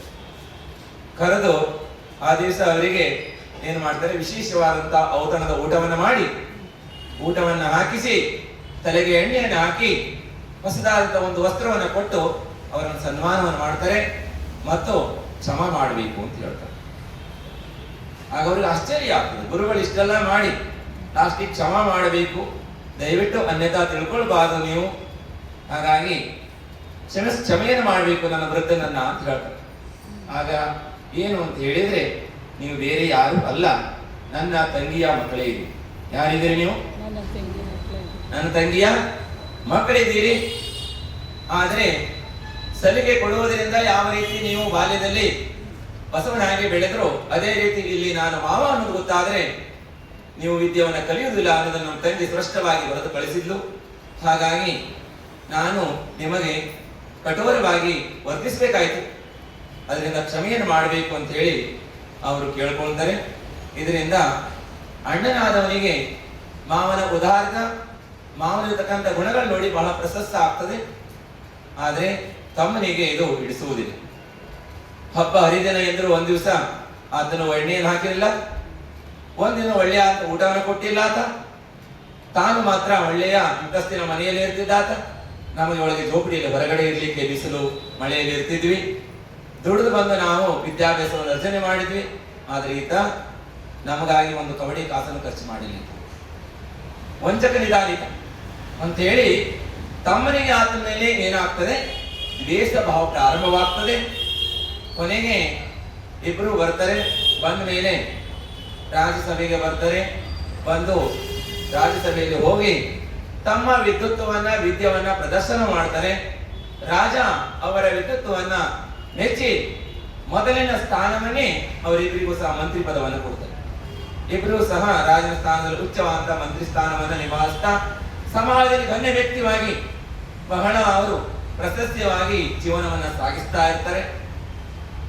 ಹಾಗೆ ಸಾಗಿಸ್ತಾ ಇದ್ದಾಗ ಒಮ್ಮೆ ಏನಾಗ್ತದೆ ಅಂತ ಹೇಳಿದ್ರೆ, ಬಹು ದಿನಗಳ ನಂತರ ಅಳಿಯರನ್ನ ನೋಡಬೇಕು, ಅಳಿಯರ ಹೆಸರುಗಳು ಎಲ್ಲಾ ಕಡೆಗೂ ಬಹಳ ಪ್ರಸಿದ್ಧಿ ಆಗ್ತಾ ಇದೆ ಅಂತೇಳಿ ತಂಗಿಯ ಮನೆಗೆ ಅಣ್ಣ ಬರ್ತಾನೆ. ಬಹು ದೂರದಿಂದ ಆಯಾಸದಿಂದ ಆತನು ಬರ್ತಾನೆ. ಬಂದಿದ್ದನ್ನ ಅಣ್ಣನಿಗೆ ಏನಾಗ್ತದೆ, ಬಹಳ ಸಂತೋಷವಾಗ್ತದೆ. ಮಾವ ಬಹು ದಿನಗಳಿಂದ ಬಂದಿದ್ದರಿಂದ ಮಾವನನ್ನ ಪ್ರಶಸ್ತಿಯನ್ನ ಮಾಡಿ, ಮಾವನನ್ನ ಬಂಗಾರದ ತಟ್ಟಲ್ಲಿ ಹರಿವಾಣದಲ್ಲಿ ಆತನ ಕಾಲನ್ನು ತೊಳೆದು ಆತನಿಗೆ ಒಳ್ಳೆಯದಾದಂತ ಉಪಚಾರ ಆಧಾರವನ್ನು ಮಾಡ್ತಾನೆ. ಎಲ್ಲವನ್ನ ಆದ ಮೇಲೆ ಕೊನೆಗೆ ಆತ ಏನ್ ಹೇಳ್ತಾನೆ, ತಮ್ಮನ ಮನೆಗೂ ಇಷ್ಟ ಆದರೂ ಸಹ ಗುರುಗಳು ಬಂದಿದ್ದಾರೆ, ಮಾವ ಇದ್ದಾರೆ, ಹತ್ತಿರದ ಸಂಬಂಧಿ, ಅದಲ್ಲದೇ ಗುರುಗಳು ಇದ್ದಾರೆ, ಅವರನ್ನು ಗೌರವ ಕೊಡಬೇಕು, ಆಧಾರ ಮಾಡಬೇಕು ಅಂತ ಹೇಳಿ ತಮ್ಮನಿಗೆ ಬಹಳ ಸಲ ಅಣ್ಣ ಹೇಳ್ತಾನೆ. ಆದ್ರೂ ಸಹ ಆತ ಕಿವಿಗೆ ಹಾಕೊಳ್ಳೋಲ್ಲ, ಬಹಳ ನಿರ್ಲಕ್ಷ್ಯ ಮಾಡ್ತಾನೆ. ಅಷ್ಟೇ ಅಲ್ಲದ ಬಹಳ ಅವಾಚ್ಯ ಶಬ್ದದಿಂದ ನಿಂದೆಯನ್ನು ಮಾಡ್ತಾನೆ. ಇದರಿಂದ ಅಣ್ಣನಿಗೆ ಸಹಿಸಿಕೊಳ್ಳಿಕ್ಕೆ ಆಗೋಲ್ಲ, ಬಹಳ ತಿಳಿಸಿ ಹೇಳ್ತಾನೆ. ಕೊನೆಗೂ 16 ದಿನಗಳಾದರೂ ಸಹ ತಮ್ಮ ಅಣ್ಣನ ಮನೆಗೆ ಬರದೇ ಇರುವುದರಿಂದ, ಗುರುಗಳನ್ನ ಭೇಟಿಯಾಗದೇ ಇರುವುದರಿಂದ, ಸಂಪರ್ಕ ಮಾಡದೇ ಇರುವುದರಿಂದ ಅಣ್ಣನಿಗೆ ಬಹಳ ದುಃಖವಾಗ್ತದೆ. ಕೊನೆಗೆ ಅವರು ತಮ್ಮ ಮನೆಗೆ ಹೋಗ್ಲಿಕ್ಕೆ ಹೊರಡುವಾಗ ಅಣ್ಣನ ಬಹಳ ಉದಾರತ, ಕೊನೆಗೆ ತಮ್ಮನ ಮನೆಗೆ ಆದರೂ ಸಹ ಒಂದು ಸಲ ಹೋಗಿ ಆತನಿಗೂ ಆಶೀರ್ವಾದ ಮಾಡಿ ಹೋಗಿ ಅಂತ ಹೇಳಿ ಅಣ್ಣ ಏನು ಮಾಡ್ತಾನೆ, ತಮ್ಮನ ಮನೆ ಕರ್ಕೊಂಡು ಹೋಗ್ತಾನೆ ಗುರುಗಳನ್ನ. ಹೋದಾಗ ತಮ್ಮ ಅವರನ್ನ ನಿಂದೆ ಮಾಡಿ, ಬಹಳ ಅವಾಚ್ಯ ಶಬ್ದದ ನಿಂದೆಯನ್ನು ಮಾಡ್ತಾನೆ, ಅವರಿಗೆ ತಿರಸ್ಕಾರವನ್ನು ಮಾಡ್ತಾನೆ. ಇದರಿಂದ ಅವರು ಏನಾಗ್ತಾರೆ, ಬೇಸತ್ತು ಆದರೂ ಸಹ ಅವ್ರ ಬಗ್ಗೆ ಏನೋ ಸಹ ದ್ವೇಷವನ್ನು ಮಾಡೋಲ್ಲ, ಹೋಗ್ತಾರೆ. ಹೋದಿದ್ರಿಂದ ಅವರು ಹೋಗಿ ಸೀದಾ ದೀಕ್ಷೆಯನ್ನೇ ಧಾರಣೆ ಮಾಡಿಬಿಡ್ತಾರೆ. ಜ್ಞಾನಿದ್ರು, ಮಹಾಜ್ಞಾನಿಗಳಿದ್ರು, ಪಾಂಡಿತ್ಯ ಪಡ್ಕೊಂಡವರಿದ್ರು, ಸಂಸಾರದಲ್ಲಿ ಈ ರೀತಿ ದುಃಖವಿದೆ ಅಂತ ತಿಳ್ಕೊಂಡವರು ದೀಕ್ಷೆಯನ್ನು ಧಾರಣೆ ಮಾಡ್ತಾರೆ. ದೀಕ್ಷೆಯನ್ನ ಧಾರಣೆಯನ್ನು ಮಾಡಿ ಅವರು ಕೆಲವು ದಿನಗಳಿಂದ ದೀಕ್ಷಿತರಾದ್ರು ಅಂತ ಗೊತ್ತಾದ ತಕ್ಷಣನೇ ಏನ್ ಮಾಡ್ತಾನೆ, ತಮ್ಮನೂ ಸಹ ಅಣ್ಣನೂ ಹೋಗಿ ದೀಕ್ಷೆಯನ್ನು ತಗೊಂತಾನೆ. ಆತನು ದೀಕ್ಷೆಯನ್ನು ಧಾರಣೆ ಮಾಡಿದ ಮೇಲೆ ಈ ಕಡೆ ಅಣ್ಣನ ಅತ್ತಿಗೆ ಏನು ಮಾಡ್ತಾಳ, ಮೈದನ್ ಜೋಡಿ ಜಗಳ ಮಾಡ್ತಾಳ. ನಿನ್ನ ಕಾರಣದಿಂದ, ನಿಮಿತ್ತದಿಂದ ನಮ್ಮನೆಯವರಿಗೆ ವೈರಾಗ್ಯ ಆಯ್ತು. ಅವರು ಈ ಘಟನೆಯಿಂದಲೇ ಮಾವ ಅಳಿಯ ಇಬ್ಬರು ದೀಕ್ಷೆಯನ್ನು ಧಾರಣೆ ಮಾಡಿದರು ಅಂತೇಳಿ ಆಕಿ ಏನು ಮಾಡ್ತಾಳೆ, ಸ್ವಲ್ಪ ಬಿರುಸಾಗಿ ಮಾತಾಡ್ತಾಳೆ. ಇದರಿಂದ ಆತ ಏನು ಮಾಡ್ತಾನೆ, ಅವರ ಸಂಪತ್ತನ್ನೆಲ್ಲ ತಗೊಂತಾನ. ತೆಗೆದುಕೊಂಡು ಹಾಗೆ ಅತ್ತಿಗೆ ಮತ್ತು ಮೈದನಿಗೆ ಜಗಳವಾಗ್ತದೆ. ಆಗ ಎಲ್ಲ ಸಂಪತ್ತನ್ನ ಪುರ ಕಸಿಕೊಳ್ತಾನೆ. ಕಸಿದುಕೊಂಡು ಆತ ಆಕೆಯನ್ನ ಹೊರಗೆ ಹಾಕ್ತಾನೆ. ಹೊರಗೆ ಹಾಕುವಾಗ ಆಕೆಯನ್ನ ಕಾಲಿನಲ್ಲಿ ಒದ್ದು ಒದ್ದು ಒದ್ದು ಹೊರಗೆ ಹಾಕ್ತಾನ. ಏನ್ ಮಾಡ್ತಾನ ಆತ, ಒದ್ದೊದ್ದು ಹೊರಗಡೆಯಲ್ಲಿ ಹಾಕ್ತಾನೆ. ಆಕೆ ಮನೆಯಿಂದ ಹೊರಗೆ ಹೋಗ್ತಾಳೆ. ಕೊನೆಗೆ ಆಗಿ ಏನಾಗ್ತಾಳೆ, ಶಪಥವನ್ನ ಮಾಡಿ ಹೋಗ್ತಾಳೆ. ಒಂದಲ್ಲ ಒಂದು ಭವದಲ್ಲಿ ನನ್ನ ಮಕ್ಕಳನ್ನ ಮತ್ತು ನನ್ನನ್ನು ಯಾವ ರೀತಿ ಅಬಲಿಯಾದ ನನ್ನನ್ನು ನೀನು ಒದ್ದು ಹೊರಗೆ ಹಾಕಿದೆಯೋ ಅದೇ ಕಾಲಗಳ ನಾನು ಭವಾಂತರದಲ್ಲಿ ಬಂದು ನಿನ್ನ ತಿನ್ನದೇ ಆಗಿದ್ರೆ ನಾನು ಅತ್ತಿಗೆನೆ ಅಲ್ಲ ಅಂತ ಶಪಥ ಮಾಡಿ ಹೋಗ್ತಾಳ. ಕೋಲಿನಲ್ಲಿ ಸುತ್ತಾಡ್ತಾಳ. ಅಲ್ಲಿ ಬಹಳಷ್ಟು ಯೋನಿ, ಸಿರೆಂಜಿ ಯೋನಿಯಲ್ಲಿ ಸುತ್ತಾಳ, ಬಹಳಷ್ಟು ಯೋನಿಯಲ್ಲಿ ಹಾಕಿ.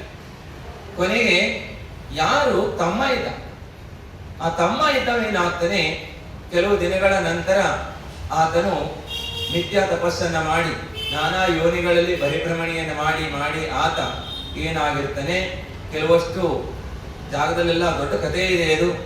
ಅಂದ್ರೆ ಬ್ರಾಹ್ಮಣ ಮಗಳಾಗಿಂತ ಪೂರ್ವದಲ್ಲಿ 3 ಸಲ ಅವರು ಆಕೆ ಉಪದೇಶವನ್ನು ಕೊಡ್ತಾರೆ. ಬಂದು ಒಂದು ಹೊಲೆಯ ಮಗಳಾಗಿರ್ತಾಳೆ ಆಕಿ. ಹಾಗೆ ಬೇರೆ ಬೇರೆ ಕುಲದಲ್ಲಿ, ಹೀನ ಕುಲದಲ್ಲಿ ಹುಟ್ಟಿದಾಗ ಅಲ್ಲಿ ಬಂದು ಅದೇ ಗುರುಗಳು ಉಪದೇಶವನ್ನು ಕೊಡ್ತಾರೆ. ಯಾರು ಮೊದಲೇ ಲೌಕಿಕವಾದಂತ ವಿದ್ಯೆಯನ್ನು ಕಲಿಸಿದ್ರು ಅವರೇ ಗುರು ಮುನಿಗಳಾಗಿರ್ತಾರೆ, ಉಪದೇಶವನ್ನು ಮಾಡ್ತಾರೆ. ಕೊನೆಗೆ ಬ್ರಾಹ್ಮಣನ ಮಗಳಾಗಿರ್ತಾಳೆ ಯಾರು, ಅದೇ ತಮ್ಮನಾದಂತ ಆತನು. ಆಗ ಅದೆಲ್ಲವನ್ನ ಹೇಳಿದಾಗ ಅವರಿಗೆ ಏನಾಗ್ತದೆ, ವಿಶ್ವಾಸವಾಗ್ತದೆ. ಹಾಗೇನೆ ಆಕೆಯೂ ಸಹ ಅಂದಿನಿಂದ ವ್ರತವನ್ನ ಗ್ರಹಣೆಯನ್ನು ಮಾಡ್ತಾಳೆ. ಮತ್ತು ತಂದೆಯೂ ಸಹ, ಅವರು ಸಹ ಜೈನ ಶ್ರಾವಕರಾಗ್ತಾರೆ. ಜೈನ ಧರ್ಮದಲ್ಲಿ ಅವರು ಶ್ರದ್ಧೆಯನ್ನುಳ್ಳವರಾಗಿ ಮನೋರಥವನ್ನು ಗ್ರಹಣೆಯನ್ನು ಮಾಡ್ತಾರೆ. ಕೊನೆಗೆ ಭವದಲ್ಲಿ ಅವರು ಮುಂದೆ ಸ್ವರ್ಗದಲ್ಲಿ ಹೋಗಿ ಆಮೇಲೆ ಬಂದು ಮನುಷ್ಯ ಭವದಲ್ಲಿ ಜನ್ಮ ಪಡೆದು ಮತ್ ಪುನಃ ಸ್ವರ್ಗಕ್ಕೆ ಹೋಗಿ ಆಮೇಲೆ ಬಂದು ಏನಾಗುತ್ತಾರೆ ಅಂತ ಹೇಳಿದ್ರೆ ಸುಕುಮಾರ ಏನಾಗ್ತಾರೆ, ಸುಕುಮಾರನಿಗೆ ಏನಾಗ್ತದೆ, ನರಿಗಳು ಬಂದು ಕಾಲನ್ನ ತಿಂತವೆ. ತಿಂದವರು ಯಾರು ಹೇಳ್ರಿ, ಅದೇ ಅತ್ತಿಗೆ. ಅಂದ್ರೆ ಇಲ್ಲಿ ಹೇಳುವಂತ ಉದ್ದೇಶ ಕಥೆ ಆ ಉದ್ದೇಶದಿಂದ ಹೇಳ್ತಾ ಇಲ್ಲ. ಇಲ್ಲಿ ಜ್ಞಾನದ ಉದ್ದೇಶವನ್ನ ಮುಖ್ಯವಾಗಿ ತಿಳ್ಕೊಳ್ತಾ ಇದ್ವಿ. ಜ್ಞಾನ ಯಾವ ರೀತಿಯಾಗಿ ತನಕ ಆ ಜೀವಿಯೊಂದಿಗೆ, ಸುಜ್ಞಾನವು ತನಕ ಜೀವನಿಗೆ ಉಪಕಾರವನ್ನ ಮಾಡ್ತದೆ. ಕೊನೆಗೆ ಸ್ವರ್ಗ ಮೋಕ್ಷವನ್ನೇ ಪ್ರದಾನ ಮಾಡುವಂಥದ್ದು, ಸುಖವನ್ನು ಪ್ರದಾನ ಮಾಡತಕ್ಕಂಥ ಸಮ್ಯಕ್ ಜ್ಞಾನ ಎನ್ನುವಂತ ಸಮ್ಯಕ್ ಜ್ಞಾನ ಸಂಸ್ಕಾರ ಅಂತ ಜ್ಞಾನದ ಸಂಸ್ಕಾರಗಳನ್ನ ಕೊಡ್ತಕ್ಕಂಥ ಆತ್ಮನಿಗೆ. ಜ್ಞಾನ ಎಲ್ಲಿ ಪ್ರಾಪ್ತವಾಗ್ತದೆ, ಜೀವದಲ್ಲಿ, ಆತ್ಮದಲ್ಲಿ. ಇಲ್ಲಿ ಆತ್ಮದಲ್ಲಿ ಪ್ರಾಪ್ತವಾಗ್ತದೆ ಅಂತ ಸಮ್ಯಕ್ ಜ್ಞಾನದ ಸಂಸ್ಕಾರವನ್ನ ನಮ್ಮ ಆತ್ಮನಿಗೆ ಕೊಡ್ತಕ್ಕಂಥ ಚಿನಾಗಮದ ಜ್ಞಾನವನ್ನ ಪ್ರಶ್ನೋತ್ತರ ಸಂಗ್ರಹ ರೂಪದಲ್ಲಿ, ಅಂದ್ರೆ ಪ್ರಶ್ನೆ ಮತ್ತು ಉತ್ತರದ ರೂಪದಲ್ಲಿ ಇದರಲ್ಲಿ ಬಹಳ ಸುಂದರವಾಗಿ ಉಲ್ಲೇಖವನ್ನ ಪರಮ ಪೂಜ್ಯ ನೇಮಸಾಗರ ಮಹಾರಾಜರು ಬಹಳ ಶ್ರೇಷ್ಠವಾಗಿ ಇದನ್ನ ಉಲ್ಲೇಖವನ್ನ ಮಾಡಿದ್ದಾರೆ. ಬಹಳ ಸುಂದರವಾದಂತ, ಬಹಳ ಕನ್ನಡ ಭಾಷೆಯಲ್ಲಿ ಬಹಳ ಸುಂದರವಾದಂತ ಪದಗಳೊಂದಿಗೆ ಜೋಡಣೆಯನ್ನು ಮಾಡಿದ್ದಾರೆ. ನೋಡೋಣ ಇಲ್ಲಿ. ಹಾಗೆ ಮೊದಲನೇ ಪಾಠ ಧರ್ಮ. ಮೊದಲನೇ ಪಾಠ ಹೆಸರು ಯಾವ್ದು ಹೇಳ್ರಿ? ಧರ್ಮ. ಪ್ರಶ್ನೆ, ಧರ್ಮ ಎಂದರೇನು? ಏನಿಲ್ಲ ಹೇಳ್ರಿ? ಯಾವುದಕ್ಕೆ ನಾವು ಧರ್ಮ ಎನ್ನಬೇಕು? ಒಂದರಲ್ಲಿ ಎರಡು ಪ್ರಶ್ನೆ. ಏನ್ ಹೇಳ್ರಿ? ಒಂದೇ ಪ್ರಶ್ನೆಯಲ್ಲಿ ಎರಡು ಪ್ರಶ್ನೆಗಳಿದಾವೆ. ಧರ್ಮ ಎಂದರೇನು? ಯಾವುದಕ್ಕೆ ನಾವು ಧರ್ಮ ಎನ್ನಬೇಕು? ಬಹಳ ಸುಂದರವಾಗಿದೆ. ವಸ್ತುವಿನ ಶುದ್ಧ ಸ್ವಭಾವಕ್ಕೆ ಧರ್ಮವೆನ್ನುವರು. ಧರ್ಮ ಯಾವುದು ಕೇಳ್ತಾರೆ? ವಸ್ತು ಸ್ವಭಾವ ಧರ್ಮೋ. ವಸ್ತುವಿನ ಸ್ವಭಾವ ಏನಿದೆ? ಧರ್ಮವೇನೆ. ವಸ್ತುವಿನ ಸ್ವಭಾವ ಧರ್ಮವೇನೆ. ಹಾಗೆ ಉದಾಹರಣೆಗೆ, ಯಾವ ರೀತಿ ನೀರಿನ ಶುದ್ಧತೆಯು ಅದರ ಧರ್ಮವೆನಿಸುತ್ತದೆಯೋ ಮತ್ತು ನೀರಿನ ಅಶುದ್ಧತೆಯು ಅದರ ಅಧರ್ಮವೆನಿಸುತ್ತದೆಯೋ, ಹಾಗೆ ಆತ್ಮನನ್ನು ಶುದ್ಧಗೊಳಿಸುವುದಕ್ಕೆ ಧರ್ಮವೆನ್ನುತ್ತಾರೆ.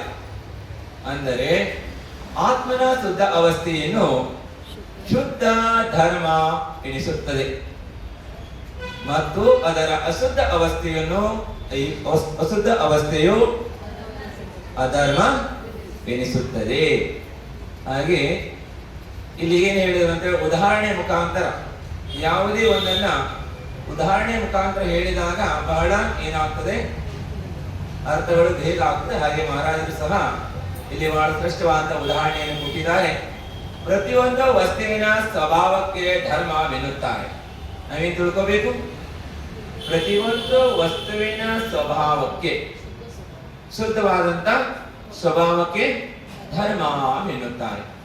ಅದೇ ರೀತಿ ಉದಾಹರಣೆ ಅಂದ್ರೆ, ನೀರಿನ ಶುದ್ಧತೆಯು, ನೀರಿನ ಶುದ್ಧವಾದಂತ ನೀರು ಅಂದ್ರೆ ಅದು ಏನಿದೆ? ಧರ್ಮವೆನಿಸುತ್ತದೆ. ಅಂದ್ರೆ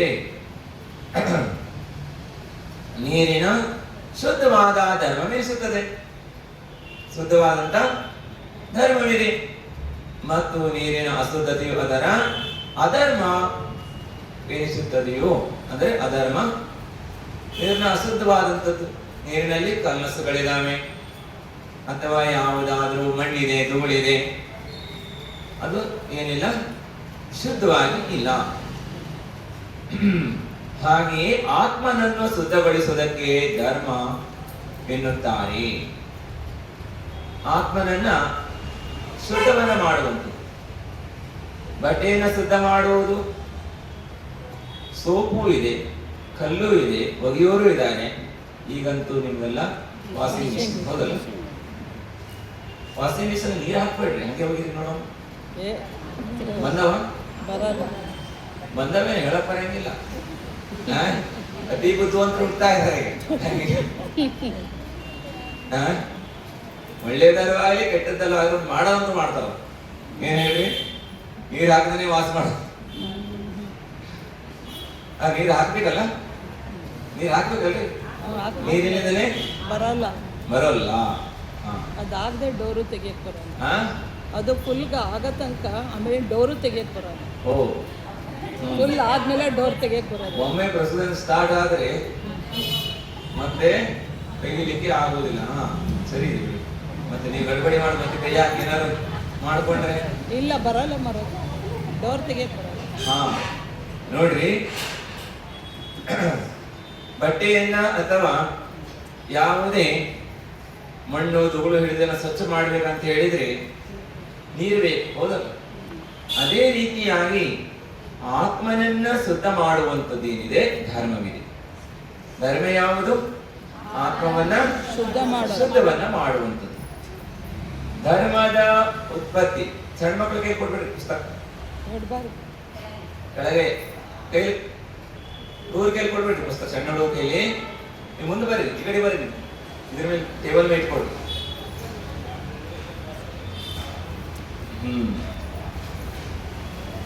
ಹೊಸದಾಗಿ ಬಂದವರಿಗೆ ಇನ್ನೊಮ್ಮೆ ವಿಚಾರ ಹೇಳಬೇಕಾಗ್ತದೆ ಕ್ಲಾಸಿನಲ್ಲಿ. ಸಸಿನಾ ಇರ್ಲಿ, ಪರವಾಗಿಲ್ಲ.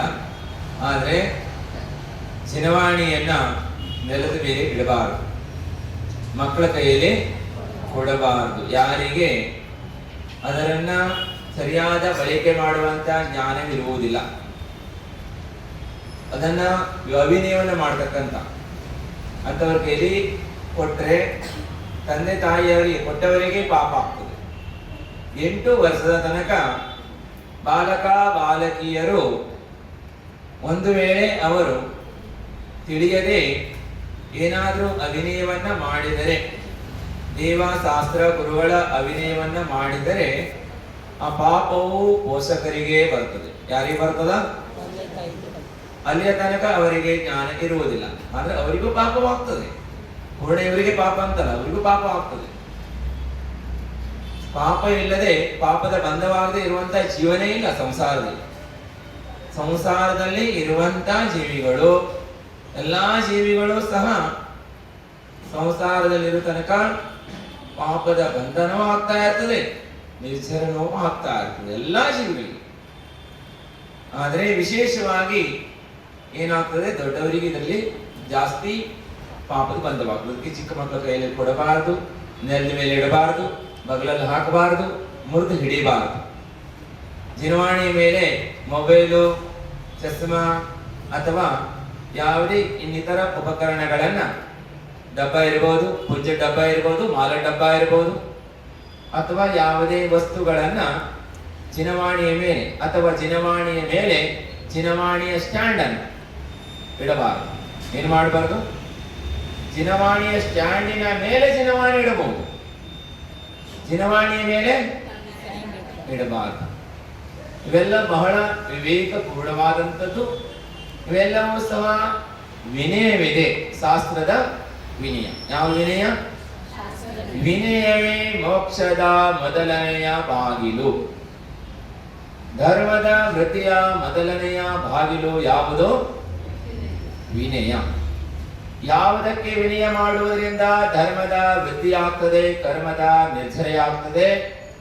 ದೇವ ಶಾಸ್ತ್ರ ಗುರುಗಳಿಗೆ ವಿನಯವನ್ನ ಮಾಡುವುದರಿಂದ. ಆಯತನಕ್ಕೆ ವಿನಯವನ್ನ ಮಾಡುವುದರಿಂದ, ಅನಾಯತನಕ್ಕೆ ವಿನಯವನ್ನ ಮಾಡುವುದರಿಂದ ಕರ್ಮದ ಬಂಧವಾಗ್ತದೆ. ಬಹಳ ಸೂಕ್ಷ್ಮ ಇದೆ ನೋಡಿ. ವಿನಯವನ್ನ ಮಾಡಬೇಕು, ಯಾರಿಗೆ ಮಾಡಬೇಕು, ಹೇಗೆ ಮಾಡಬೇಕು ಅನ್ನೋದನ್ನು ಹೇಳಿದ್ದಾರೆ. ಅದನ್ನೇ ಏನು ಹೇಳಿದ್ದಾರೆ? ದೇವ ಶಾಸ್ತ್ರ ಗುರುಗಳಿಗೆ ವಿನಯ ಮಾಡೋದ್ರಿಂದ ಕರ್ಮದ ನಿರ್ಜರೆಗೆ ಮತ್ತು ಸ್ವರ್ಗ ಮೋಕ್ಷಗಳಿಗೆ ಕಾರಣ.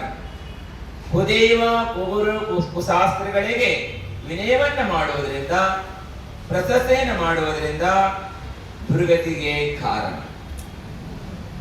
ಅಲ್ಲೇನಾಗ್ತದೆ? ಪರ್ಸೆಂಟ್ ಕಟ್ ಆಗ್ತಾ ಹೋಗ್ತದೆ. ಪೂರ್ವದಲ್ಲಿ ಮಾಡಿರುವಂತ ಪುಣ್ಯ ಕ್ಷೀಣ ಆಗ್ತಾ ಹೋಗ್ತದೆ, ಇಲ್ಲಿ ಪುಣ್ಯ ವೃದ್ಧಿಸ್ತಾ ಹೋಗ್ತದೆ. ಏನಾಗ್ತದೆ? ಇಲ್ಲಿ ಪುಣ್ಯ ವೃದ್ಧಿಸ್ತಾ ಹೋಗ್ತದೆ. ಆಚಾರ್ಯ ಒಂದು ಜಾಗದಲ್ಲಿ ಹೇಳಿದ್ದಾರೆ. ಏನ್ ಹೇಳಿದ್ದಾರೆ ಅಂತ ಹೇಳಿದ್ರೆ, ಟಿಪ್ಪಣಿಯಲ್ಲಿ ಕೆಳಗೆ ಕೊಡ್ತಾರೆ ಆಚಾರ್ಯರು. ಏನ್ ಹೇಳ್ತಾ ಇದ್ದಾರೆ ಅಂತ ಹೇಳಿದ್ರೆ, ಕುದೇವ ಕುಗುರು ಕುಶಾಸ್ತ್ರಗಳಿಗೆ ಒಂದು ಸಲ ವಿನಯವನ್ನ ಮಾಡಿದರೆ, ಯಾರಿಗೆ ಕುದೇವ ಕುಗುರು ಕುಶಾಸ್ತ್ರ ಅಂತ ಹೇಳ್ತಾರೆ? ಯಾರಲ್ಲಿ ಅಸ್ತ್ರ ಶಸ್ತ್ರಗಳಿದಾವೆ, ಪರಿಗ್ರಹಗಳಿದಾವೆ, ಪಾಪವಿದೆ. ಏನಿದೆ? ಪಾಪಗಳಿದಾವೆ. ಅಲ್ಲಿ ಏನಿದೆ? ಅವರು ಏನಿಲ್ಲ, ಸುದೇವರಲ್ಲ. ಏನಿದ್ದಾರೆ ಅವರು? ಯಾರೇ ಇರಲಿ, ಇಲ್ಲೇನು ಹೆಸರು ಮುಖ್ಯವಲ್ಲ. ಇಲ್ಲಿ ಇರುವಂತ ಅವರಂತ ಗುಣಗಳ ಬಗ್ಗೆ ಉಲ್ಲೇಖ. ಗುಣಗಳೇನಿದೆ ಅನ್ನೋದನ್ನ ಹಾಗೆ ಅಂತವರಿಗೆ ಒಂದು ವೇಳೆ ಇಲ್ಲದೆ ಕುದಿಯುವ ಉಗುರು ಕುಶಾಸ್ತ್ರಿಗಳಿಗೆ ಒಂದು ಸಲ ತಲೆಯನ್ನ ಬಗ್ಗಿಸಿದರೆ ಏಕ್ ಬಾರ್ ಜುಕೇತು ಇದನ್ನೇ ಪುಣ್ಯ, ಎಷ್ಟು ಪುಣ್ಯ ಸಿಗದೇರಿ ಅಂತ ಹೇಳಿದ್ರೆ ಅಲ್ಲಿ ಹೇಳ್ತಾರೆ 10,000 ಜನ ರಾವಣನು ಸ್ತ್ರೀಯರನ್ನ ಶೀಲಭ್ರಷ್ಟವನ್ನ ಮಾಡಿಲ್ಲ. ತಮ್ಮೆಲ್ಲರಿಗೂ ಗೊತ್ತಿದೆ, ಲೋಕಕ್ಕೂ ಗೊತ್ತಿದೆ, ಹೌದಲ್ಲ? ರಾವಣನು ಸ್ಪಷ್ಟವಾಗಿ ತಿಳ್ಕೋಬೇಕು. ರಾವಣ ಚರಿತ್ರೆಯಲ್ಲಿ ಎಲ್ಲಾದ್ರೂ ಆತನು ಪರಸ್ತ್ರೀಯನ್ನ ಆತನು ಭಂಗ ಮಾಡಿದಂಥದ್ದು, ಅವರ ಶೀಲ ಭಂಗ ಮಾಡಿದಂತ ಉದಾಹರಣೆಯು ಪೂರ್ಣವಾದ ಪುರಾಣದಲ್ಲಿ ಎಲ್ಲೂ ಉಲ್ಲೇಖ ಸಿಗುವುದಿಲ್ಲ. ಆತನು ಒಂದೇ ಒಂದು ವ್ರತವನ್ನ ಗ್ರಹಣಿಯನ್ನ ಮಾಡಿದ್ದ. ಆ ಚಿಕ್ಕ ವ್ರತವೂ ಸಹ ಮುಂದೆ ಹೋಗಿ ತೀರ್ಥಂಕರನ್ನ ಮಾಡ್ತದೆ. ನಿರ್ದೋಷವಾಗಿ ಆತನು ಪಾಲನೆ ಮಾಡಿದ್ರಿಂದ ಚಿಕ್ಕ ವ್ರತವು ಸಾಮಾನ್ಯವಾದಂಥದ್ದಲ್ಲ. ಆದರೆ ಯಾವ ಕಂಪನಿಯಿಂದ ತೆಗೆದುಕೊಂಡ ಮಾಲು, ಎಲ್ಲಿಂದ ತೆಗೆದುಕೊಂಡ ಮಾಲು ಅನ್ನುವುದು ಮುಖ್ಯ. ಆದರೆ ಆತನು ಎಲ್ಲಿ ತೆಗೆದುಕೊಂಡಿದ್ದ ಅಂದರೆ ಅನಂತವೀರ್ಯ ಕೇವಲಿಗಳ ಸಮವಸರಣದಲ್ಲಿ, ಅನಂತವೀರ್ಯ ಕೇವಲಿಗಳ ಸಮವಸರಣದಲ್ಲಿ ಇರತಕ್ಕಂತ ಮುನಿಗಳ ಹತ್ರ ಆತನು ಗ್ರಹಣಿಯನ್ನು ಮಾಡಿದ್ದ. ಅವರು ಬಹಳ ಒತ್ತಾಯ ಪೂರ್ವಕವಾಗಿ ಕೊಡ್ತಾರೆ. ಕೆಲವರಿಗೆ ಒತ್ತಾಯ ಮಾಡಿ ವ್ರತ ಯಾಕೆ ಕೊಡ್ತಾರೆ ಅಂತ ಹೇಳಿ ಕೆಲವರಿಗೆ ತೆಗೆದುಕೊಳ್ಳುವವರಂತೂ ತೆಗೆದುಕೊಳ್ಳುತ್ತಾ ಇರ್ತಾರೆ, ನೋಡುವವರಿಗೆ ವಿಕಲ್ಪ ಆಗ್ತದೆ. ತೆಗೆದುಕೊಳ್ಳುವವರಂತೂ ಖುಷಿಯಿಂದ ಗ್ರಹಣೆ ಮಾಡ್ತಾ ಇದ್ದಾರೆ.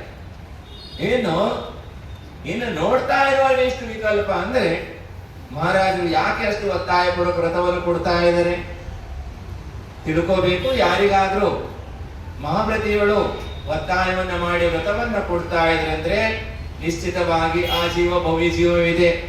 ಏನಿದೆ? ಅಭವ್ಯ ಜೀವಿಯಾಗಿದ್ರು ಅವ್ರು ಎಷ್ಟೇ ವ್ರತವನ್ನ ಮಾಡ್ತಾ ಇದ್ದಾರೆ ಅಂತೇಳಿ ಜನ ಹೇಳಿ, ಬಹಳಷ್ಟು ಧರ್ಮಾತ್ಮರು ಅಂದ್ರೆ ಜನ ಅವರನ್ನು ಪ್ರಶಸ್ತಿ ಮಾಡಿ, ಆದ್ರೆ ಗುರುಗಳಿಗೆ ಅವರಿಗೆ ವ್ರತವನ್ನ ಕೊಡುವ ಭಾವವಾಗುವುದಿಲ್ಲ. ಏನಾಗಲ್ಲ? ವ್ರತ ಕೊಡುವಂತ ಭಾವ ಆಗಲ್ಲ ಅವ್ರಿಗೆ. ಆದ್ರೆ ಕೆಲವು ಜೀವಿಗಳು ಏನು ಎದ್ದೇ ಇದ್ರು ಸಹ ಅವರಿಗೆ ಏನಾಗ್ತದೆ, ಗುರುಗಳು ಒತ್ತಾಯವಾಗಿ ವ್ರತ ಪಾಲನೆ ಮಾಡುವಂತ ಕೊಡ್ತಾರೆ. ಅದೇ ರೀತಿಯಾಗಿ ಸಮವಸರಣದಲ್ಲಿ ರಾವಣನಿಗೂ ಸಹ ನಾನಂತೂ ಮೂರ್ಖಂಡದ ಅಧಿಪತಿ, ಲೋಕೋತ್ತರ ಸುಂದರ, ಹಾಗೆ ಶಕ್ತಿಶಾಲಿ, ಕಾಮದೇವನಂತ ಶರೀರ, ವಿದ್ಯಾಧರ ಕನ್ಯೆ ಸಹ ಹುಚ್ಚಾಗಿ ಬಂದಿದ್ಲಾಕಿ ಪತಿಯನ್ನು ಬಿಟ್ಟು ಯುದ್ಧಕ್ಕೆ ಹೋದಾಗ ಪತಿಯ ವಿರೋಧನೆ ಹಾಕಿ ಏನು ಮಾಡಿದ್ಲು? ಷಡ್ಯಂತ್ರವನ್ನು ರಚನೆ ಮಾಡಿದ್ಲು, ರಾವಣಿಗೆ ಸಪೋರ್ಟ್ ಮಾಡಿದ್ಲು ಆಕಿ. ನೋಡಿ, ಆ ಕೋಟನ್ನ ಭೇದಿಸ್ಲಿಕ್ಕೆ ಆಗ್ತಾ ಇರ್ಲಿಲ್ಲ ಆತನು ದಿಗ್ವಿಜಯಕ್ಕೆ ಹೋದಾಗ. 3 ತಿಂಗಳ ಕಾಲ ಹೊರಗಡೆಗೆ ಇರ್ತದೆ ರಾವಣನ ಸೈನ್ಯ. ಇಷ್ಟು ಶಕ್ತಿಶಾಲಿಯಾದ ಸೈನ್ಯವಾದ್ರೂ ಸಹ ವಿದ್ಯಾಧರನ ರಾಜ್ಯವನ್ನ ಆತನ ವೇದ್ಯದಿಂದ ಒಂದು ಕೋಟೆ ನಿರ್ಮಾಣ ಮಾಡಿದ್ದ. ಆ ಕೋಟಿನ ಹತ್ರ ಹೋಗ್ಲಿಕ್ಕೆ ಆಗ್ತಾ ಇರಲಿಲ್ಲ. ಹಾಗೆ ಬೆಂಕಿ ಉಗುಳ್ತಾ ಇರ್ತದೆ, ವಿಷವನ್ನ ಕಾರ್ತಾ ಇರ್ತವೆ ಸರ್ಪಗಳು, ಗಗನ ಎತ್ತರಕ್ಕೆ ಇರ್ತದೆ, ವಿದ್ಯಾದಿಂದಲೂ ಹೋಗ್ಲಿಕ್ಕೆ ಆಗೋಲ್ಲ.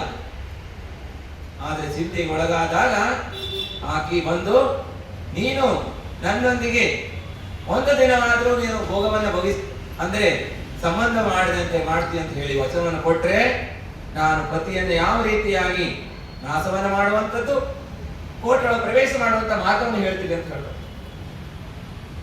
ಆಗ ಆತ ಹೇಳ್ತಾನೆ, ಕೇಳಿದ ತಕ್ಷಣ ಕಿವಿಯನ್ನು ಮುಚ್ಚಿಕೊಳ್ತಾನೆ ಆತ. ಇಷ್ಟು ಧರ್ಮಾತ್ಮ ಇದ್ದ.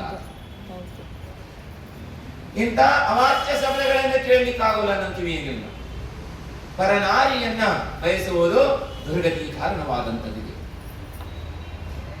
ಆದರೂ ಸಹ ಮಂತ್ರಿಗಳು ಹಾಗೆ ಯಾರು ಆತನ ಅಚ್ಚಮೆಚ್ಚಿನ ಮಂತ್ರಿ ಯಾರು ರಾವಣನಿಗೆ ಗೊತ್ತಿದೆಯಾ ನಿಮಗೆ? ಇಲ್ಲ. ಓದ್ರಿ ಪದ್ಮಪುರಾಣ ಒಮ್ಮೆ ಓದ್ರಿ ಅಲ್ಲ. ರವಿಸೇನಾಚಾರ್ಯ ಬರೆದದ್ದನ್ನು. ರವಿಸೇನಾಚಾರ್ಯ 3 ಪುಸ್ತಕವನ್ನು ಬರೆದಿದ್ದಾರೆ ಸ್ಪಷ್ಟವಾಗಿ. ಕನ್ನಡದಲ್ಲಿ ಉಪಲಬ್ಧ ಇದೆ, ಹಿಂದಿಯಲ್ಲಿ ಇತ್ತು, ಕನ್ನಡದಲ್ಲಿ ಇರಲಿಲ್ಲ. ನಿಮ್ಮೆಲ್ಲರ ಪುಣ್ಯದ ಉದಯ. ಹಾಗೆ ಜಿನೇಂದ್ರ ಭಂಗ ಅವರು, ಬೆಳ್ತಂಗಡಿಯವರು ಬಹಳ ಹರಸಾಹಸವನ್ನು ಪಟ್ಟು ಬಹಳ ಸುಂದರವಾಗಿ ತಪ್ಪಿಲ್ಲದೆ ಎಷ್ಟು ಶ್ರಮವನ್ನು ಪಟ್ಟಿದ್ದಾರೆ ಪುಸ್ತಕವನ್ನು ಹೊರತರಲಿಕ್ಕೆ. ಹೌದು. ಬಹಳ ಕಷ್ಟಪಟ್ಟು 3 ಪುಸ್ತಕವನ್ನ ಗಾಥಾ ಸಮೇತವಾಗಿ ಹೌದು. ಸುಂದರವಾಗಿ ಕನ್ನಡದಲ್ಲಿ ಮುದ್ರಣವಾಗಿದೆ. ಹಿಂದಿಯಲ್ಲಿ ನಾವು ಮತ್ತೆ ಓದಿದ್ವಿ ಅದನ್ನ 2 ಸಲ. ಈ ಕನ್ನಡದಲ್ಲಿ ಬಂದ ಮೇಲೂ ಅದು 2-3ನೇ ಸಲ ಮತ್ತೆ ಓದ್ತಾ ಇದೆ. ಎಷ್ಟು ಓದಿದ್ರು ತೃಪ್ತಿ ಆಗೋಲ್ಲ. ಆಚಾರ್ಯಗಳು ಪ್ರತಿ ವರ್ಷ ಪದ್ಮಪುರಾಣ ಓದ್ತಿದ್ರಂತೆ. ವರ್ಷಕ್ಕೊಮ್ಮೆ ಪದ್ಮಪುರಾಣವನ್ನು ಅವರು ಓದ್ತಿದ್ರಂತೆ.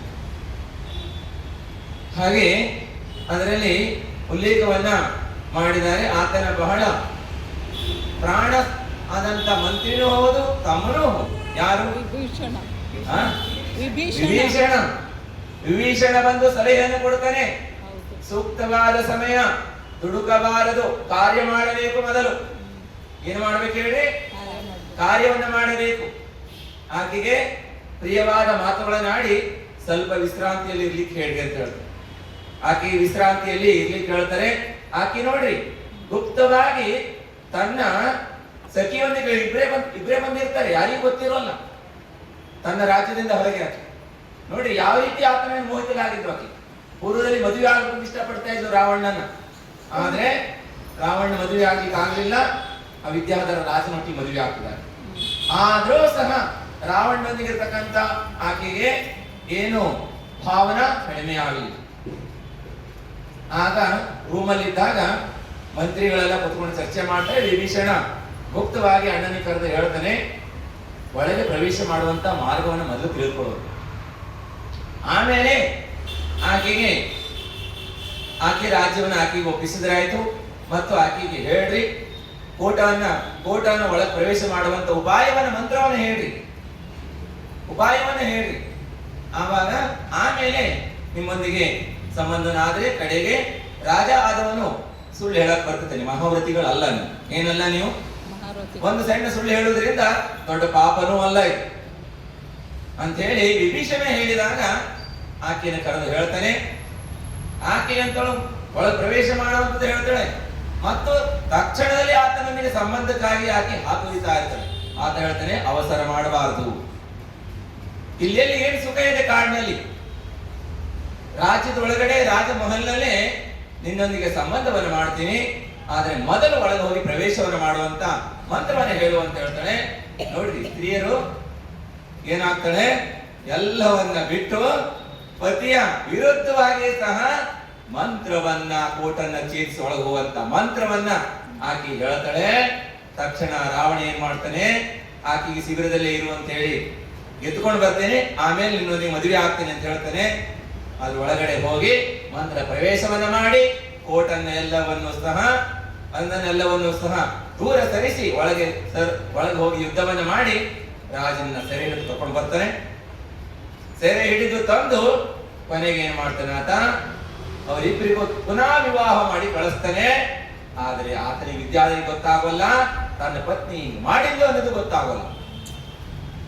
ಆಕೆ ಬುದ್ಧಿ ಹೇಳಿ ಕಳಿಸ್ತಾನೆ, ನೀ ನನ್ನ ತಂಗಿ ಇದ್ದೀನಿ, ಬೇರೆ ಯಾರು ಅಲ್ಲ ಅಂತ ಹೇಳಿ.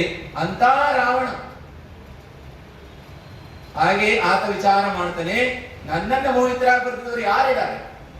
ಹಾಗಾಗಿ ಯಾವ ಸ್ತ್ರೀ ಸ್ವಇಚ್ಛೆಯಿಂದ ಬರೋಲ್ಲ ಅಂತ ಸ್ತ್ರೀಯನ್ನು ಬಲಾತ್ಕಾರದಿಂದ ನಾನೇನ್ ಮಾಡೋಲ್ಲ, ನನ್ನ ರಾಣಿಯಾಗಿ ನಾನು ಭೋಗಿಸೋಲ್ಲ, ಆಕೆಯನ್ನ ಶೀಲಭಂಗ ಮಾಡೋಲ್ಲ ಅನ್ನಂತ ಒಂದು ವ್ರತವನ್ನ ಗ್ರಹಣೆ ಮಾಡಿದ್ದ.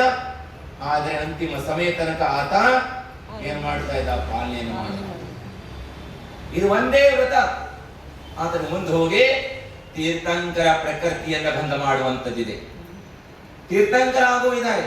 ಅವರು ತೀರ್ಥಂಕರ ಆದಾಗ ಸೀತೆಯು ಅವರ ಗಣಧರನಾಗಿ ಮೋಕ್ಷಕ್ಕೆ ಹೋಗುವರಿದ್ದಾರೆ ಬಂಧುಗಳು ಅಂತ ವ್ರತಗಳನ್ನ ಗ್ರಹಣೆಯನ್ನು ಮಾಡಬೇಕು. ಮತ್ತು ಏನ್ ಹೇಳ್ತಾ ಇದ್ದೀನಿ ನಾವು ಈ ವಿಷಯವನ್ನ ಮರ್ತೋಯ್ತು ನಿಮ್ಗೆ? ಇಲ್ಲ, ಧರ್ಮದಲ್ಲಿ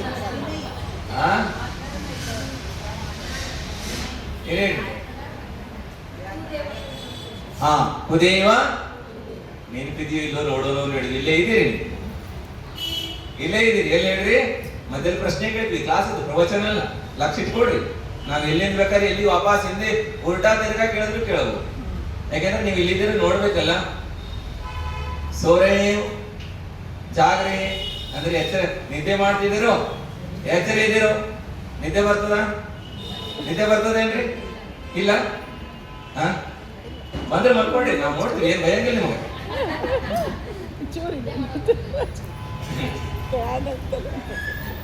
ನಿದ್ದೆ ನಿದ್ದೆ ಮಾಡ್ರೆ ಭಯಂಗಿಲ್ಲ, ನಿದ್ದೆಗೇನು ನೀವು ಫ್ರೀ ಆಗ್ಬೇಡ್ರಿ.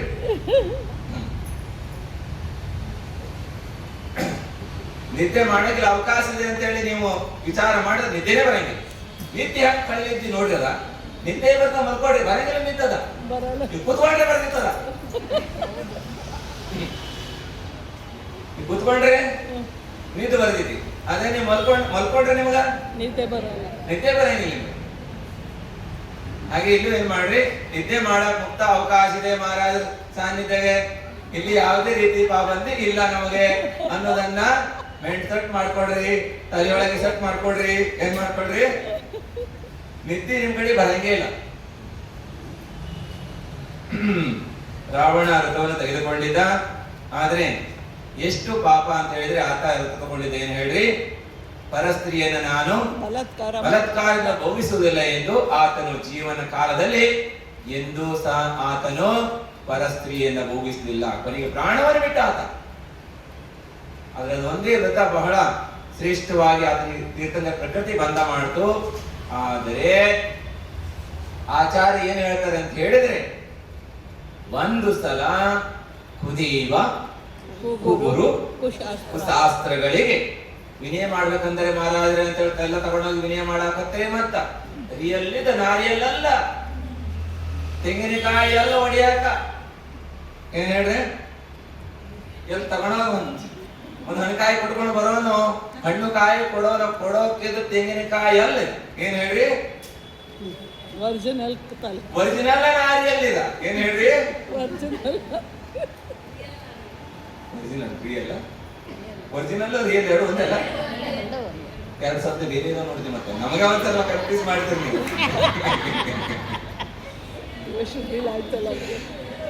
ನೋಡ್ರಿ, ನಾವು ನೀವು ಮಾಡ್ಬೇಕಂದ್ರೆ ನೀವು ನಮಗ ಮಾಡ್ತೀವಿ. ಸರಿ, ಒಳ್ಳೇದು, ನಾನು ಇರ್ಬೇಕ. ಏನ್ ಹೇಳಿ, ಚಲೋ ಇದೆ. ರಿಯಲ್ ಬೇರೆ ಒರಿಜಿನಲ್ ಬೇರೆ ಅಂತ ತಿಳ್ಕೊಂಡಿ ನಾವು. ಎರಡು ಒಂದೇ ಐತಲ್ಲ. ರೀಲ್ ಬೇರೆ ರಿಯಲ್ ಬೇರೆ. ಸರಿ, ಅದ್ಯಾರು ಡಿಫರೆಂಟ್, ಬೇರೆ ಬೇರೆ ಇರ್ಲಿ. ಆಚಾರ್ಯ ಏನ್ ಹೇಳಿದಾರೆ ಅಂತ ಹೇಳಿದ್ರೆ, ಅಷ್ಟಪೌಢದಲ್ಲಿ ಕೆಲವು ಟಿಪ್ಪಣಿಯನ್ನು ಬರೀತಾರೆ ಆಚಾರ್ಯರು. ಕುದೇವ ಕುಗುರು ಕುಶಾಸ್ತ್ರಗಳಿಗೆ ವಿನಯವನ್ನ ಮಾಡಿದ್ರೆ, ಒಂದು ಸಲ ತಲೆಯನ್ನ ಬಗ್ಗಿಸಿದ್ರೆ 10,000 ಜನ ಸ್ತ್ರೀಯರನ್ನ ಶೀಲಭ್ರಷ್ಟ ಮಾಡಿದ್ರೆ ಎಷ್ಟು ಪಾಪ ಆಗ್ತದೋ ಅದಕ್ಕಿಂತ 10 ಪಟ್ಟು ಪಾಪ ಅಂದ್ರು ಆಚಾರ್ಯ. ಉಲ್ಲೇಖ ಮಾಡಿದ್ದಾರೆ ಟಿಪ್ಪಣಿ. ಎಷ್ಟು ಪಟ್ರಿ? 10 ಪಟ್ಟು. 10 ಪಟ್ಟು. 10,000 ಜನ, ಒಂದಲ್ಲ 10 ಜನ ಅಲ್ಲ. ಎಷ್ಟು ಜನರಿ? ಶೀಲವತ ಅಂತ ಶೀಲವಾನರನ್ನ ಶೀಲಭ್ರಷ್ಟ ಮಾಡಿದೆ. ಎಷ್ಟು ಪಾಪ ಆಗ್ಬೋದು ವಿಚಾರ ಮಾಡಿ. ಪಾಪ ಆಗ್ತದೆ. ಆದ್ರೆ ದೇವ ಶಾಸ್ತ್ರ ಗುರುಗಳಿಗೆ ಚರಣವನ್ನು ವಿನಯ ಮಾಡುವುದರಿಂದ ಸಂಸಾರ ಬೇಗ ಅಂತ್ಯವಾಗ್ತದೆ, ಕರ್ಮ ನಿರ್ಜರ ಆಗ್ತದೆ ಮತ್ತು ಮೋಕ್ಷವೂ ಸಹ ಪ್ರಾಪ್ತವಾಗಲಿಕ್ಕೆ ಜಿನವಾಣಿಯೂ ಸಹ ವಿನಯ ಮಾಡಬೇಕು. ಜಿನವಾಣಿ ಅಂದ್ರೆ ದೇವ ಶಾಸ್ತ್ರ ಗುರು ಸಮಾನವಾಗಿ ವಿನಯಕ್ಕೆ ಪಾತ್ರ ಇದ್ದಾರೆ. ಆದರೆ ಜಿನವಾಣಿ ಅಂತೂ ಜೀವಂತವಾದ ವಾಣಿ. ಏನಿದೆ ಇದು? ಜನರನ್ನ ಮಾಡುವಂತ ವಾಣಿ ಜಿನವಾಣಿ.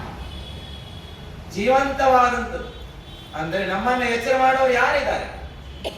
ಜಿನವಾಣಿ. ನಮ್ಮ ಕಣ್ಣು ಯಾವುದು ವರ್ತಮಾನದಲ್ಲಿ? ಕೇವಲ ಜ್ಞಾನಿಗಳಂತೂ ಇಲ್ಲ. ಕೇವಲ ಜ್ಞಾನಿಗಳೇ ಇರುವಂತ ಜಿನವಾಣಿ ಇದೆ. ಜಿನೇಂದ್ರ ಭಗವಂತರ ಮುಖದಿಂದ ಹೊರಟಿರುವಂತ ವಾಣಿಯೇ ಜಿನವಾಣಿ ಇದೆ. ಅದು ಚಿಕ್ಕದಿರ್ಲಿ ದೊಡ್ಡದಿರ್ಲಿ, ಆದ್ರೆ ಶಾಸ್ತ್ರ ಇದ್ರೆ ಅದಕ್ಕೆ ವಿನಯವನ್ನ ಮಾಡಬೇಕು. ನೆಲದ ಮೇಲೆ ಇಡಬಾರ್ದು, ಮಕ್ಕಳ ಕೈಲಿ ಕೊಡಬಾರ್ದು, ಬಗಲಲ್ಲಿ ಹಾಕಬಾರ್ದು. ಇಟ್ಕೊಂಡು ಹೋದ್ರೆ ನಾಭಿ ಅಷ್ಟು ಮೇಲೆ ಇಟ್ಕೊಂಡು ಹೋಗ್ಬೇಕು.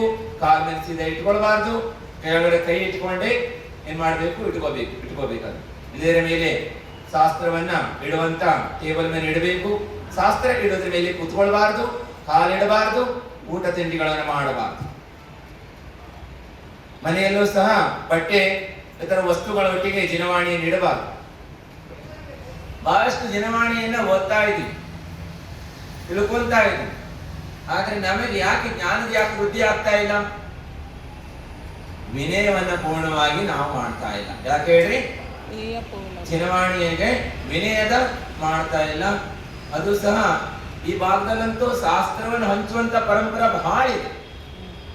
ಶಾಸ್ತ್ರ ಕೊಡ್ತೀವಿ ಅಂದ್ರೆ ಸಾಕು, ಎಲ್ಲರೂ ಕೈ ಮುಂದೆ ಮಾಡ್ತಾರೆ. ಫ್ರೀ ಅಂದ್ರೆ ನೋಡ್ರಿ, ಫ್ರೀ ಅಂದ್ರೆ ಎಲ್ಲರೂ ಕೈ ಮುಂದೆ ಮಾಡ್ತಾರೆ. ಅದು ತಗೊಂಡು ಹೋಗ್ತಾರೋ ಮನೆಗೆ ಗೊತ್ತಿಲ್ಲ. ತಗೊಂಡೋಗಿ ಮಕ್ಕಳ ಕೈಲಿ ಆಡಕ್ ಕೊಡ್ತಾರೆ. ಎಷ್ಟೋ ಸಲ ನೋಡಿದ್ವಿ, ತಗೊಂಡೋಗಿ ಹುಡುಗರ ಹತ್ರ ಆಡ್ತಾ ಇರ್ತಾರೆ. ನಿಮ್ಮ ಹುಡುಗ ನೀವು ಮಾಡಿದ್ರಿ ಅಂತಲ್ಲ, ಅಂದ್ರೆ ವಿಚಾರ ಹೇಳಿದ್ವಿ. ನಮಗೆ ಹೇಳಿದ್ರೆ ತಿಳ್ಕೊಬೇಡಿ. ಮತ್ತೆ ಅಂದ್ರೆ ನೀವು ಬಂದ್ ಯಾರಾದ್ರೂ ಸಿಕ್ಕದಾಗ ವಿಚಾರ ಹೇಳ್ಬೇಕಲ್ಲ. ನಾವು ಯಾವ್ದಾದ್ರು ಒಂದು ವಿಷಯವನ್ನು ಹೇಳಬೇಕಂದ್ರ ಯಾರಾದ್ರೂ ಒಬ್ರು ಮುಖ್ಯರಾಗ್ಬೇಕು. ಏನಾದ್ರೂ ವಿಷಯ ಕಂಡಾಗ್ಲೇ ಏನಾಗ್ತದೆ, ಎಲ್ಲರಿಗೂ ಸಹ ಉಪಯೋಗವಾಗ್ತದೆ. ಹಾಗಾಗಿ ತಿಳ್ಕೊಳ್ಳಿಕ್ಕೆ ಅನುಕೂಲವಾಗ್ತದೆ. ಇದ್ರೆ ನಮ್ಗೆ ಹೇಳುವಂತ ಪರಿಕಲ್ಪನೆ ಬರೋಲ್ಲ ವಿಚಾರಗಳು. ಯಾವುದೇ ಜಿನವಾಣಿಯನ್ನ ತೆಗೆದುಕೊಳ್ಳುವಾಗ ಮೊದಲು ವಿನಯ ಮಾಡೋಗಿದ್ರೆ ಮಾತ್ರ ತಗೊಳ್ಬೇಕು. ಇಲ್ಲದ್ರೆ ದೂರನೇ ಕೈ ಮುಗಿಬೇಕು. ಏನ್ ಮಾಡಬೇಕು? ದೇವ ಶಾಸ್ತ್ರ ಗುರು ಅಂದ್ರೆ ಇದರಿಂದ ಕರ್ಮಗಳ ನಿರ್ಧಾರ ಮಾಡಿ, ಕರ್ಮಗಳನ್ನೆಲ್ಲವನ್ನು ಸುಟ್ಟು ಭಸ್ಮ ಮಾಡಿ ಮೋಕ್ಷಕ್ಕೂ ಹೋಗಬಹುದು. ಹಾಗೆ ಪೂರ್ವದಲ್ಲಿ ಮಾಡಿರುವಂತ ಪುಣ್ಯವೆಲ್ಲ ಸುಟ್ಕೊಂಡು ಕೆಳಗೂ ಹೋಗ್ಬೋದು. ಏನ್ ಹೇಳ್ರಿ? ಪುಣ್ಯ ಸುಟ್ಕೊಂಡು ಕೆಳಗೂ ಹೋಗ್ಬೋದು, ಪಾಪ ಸುಟ್ಕೊಂಡು ಮೇಲೂ ಹೋಗ್ಬೋದು. ಏನ್ ಮಾಡೋದು ಹೇಳ್ರಿ? ಪಾಪವನ್ನೆಲ್ಲ ನಷ್ಟ ಮಾಡಿ ಭಸ್ಮ ಮಾಡಿ ಎಲ್ಲಿ ಹೋಗ್ಬೋದು? ಮೋಕ್ಷಕ್ಕೂ ಹೋಗ್ಬೋದು.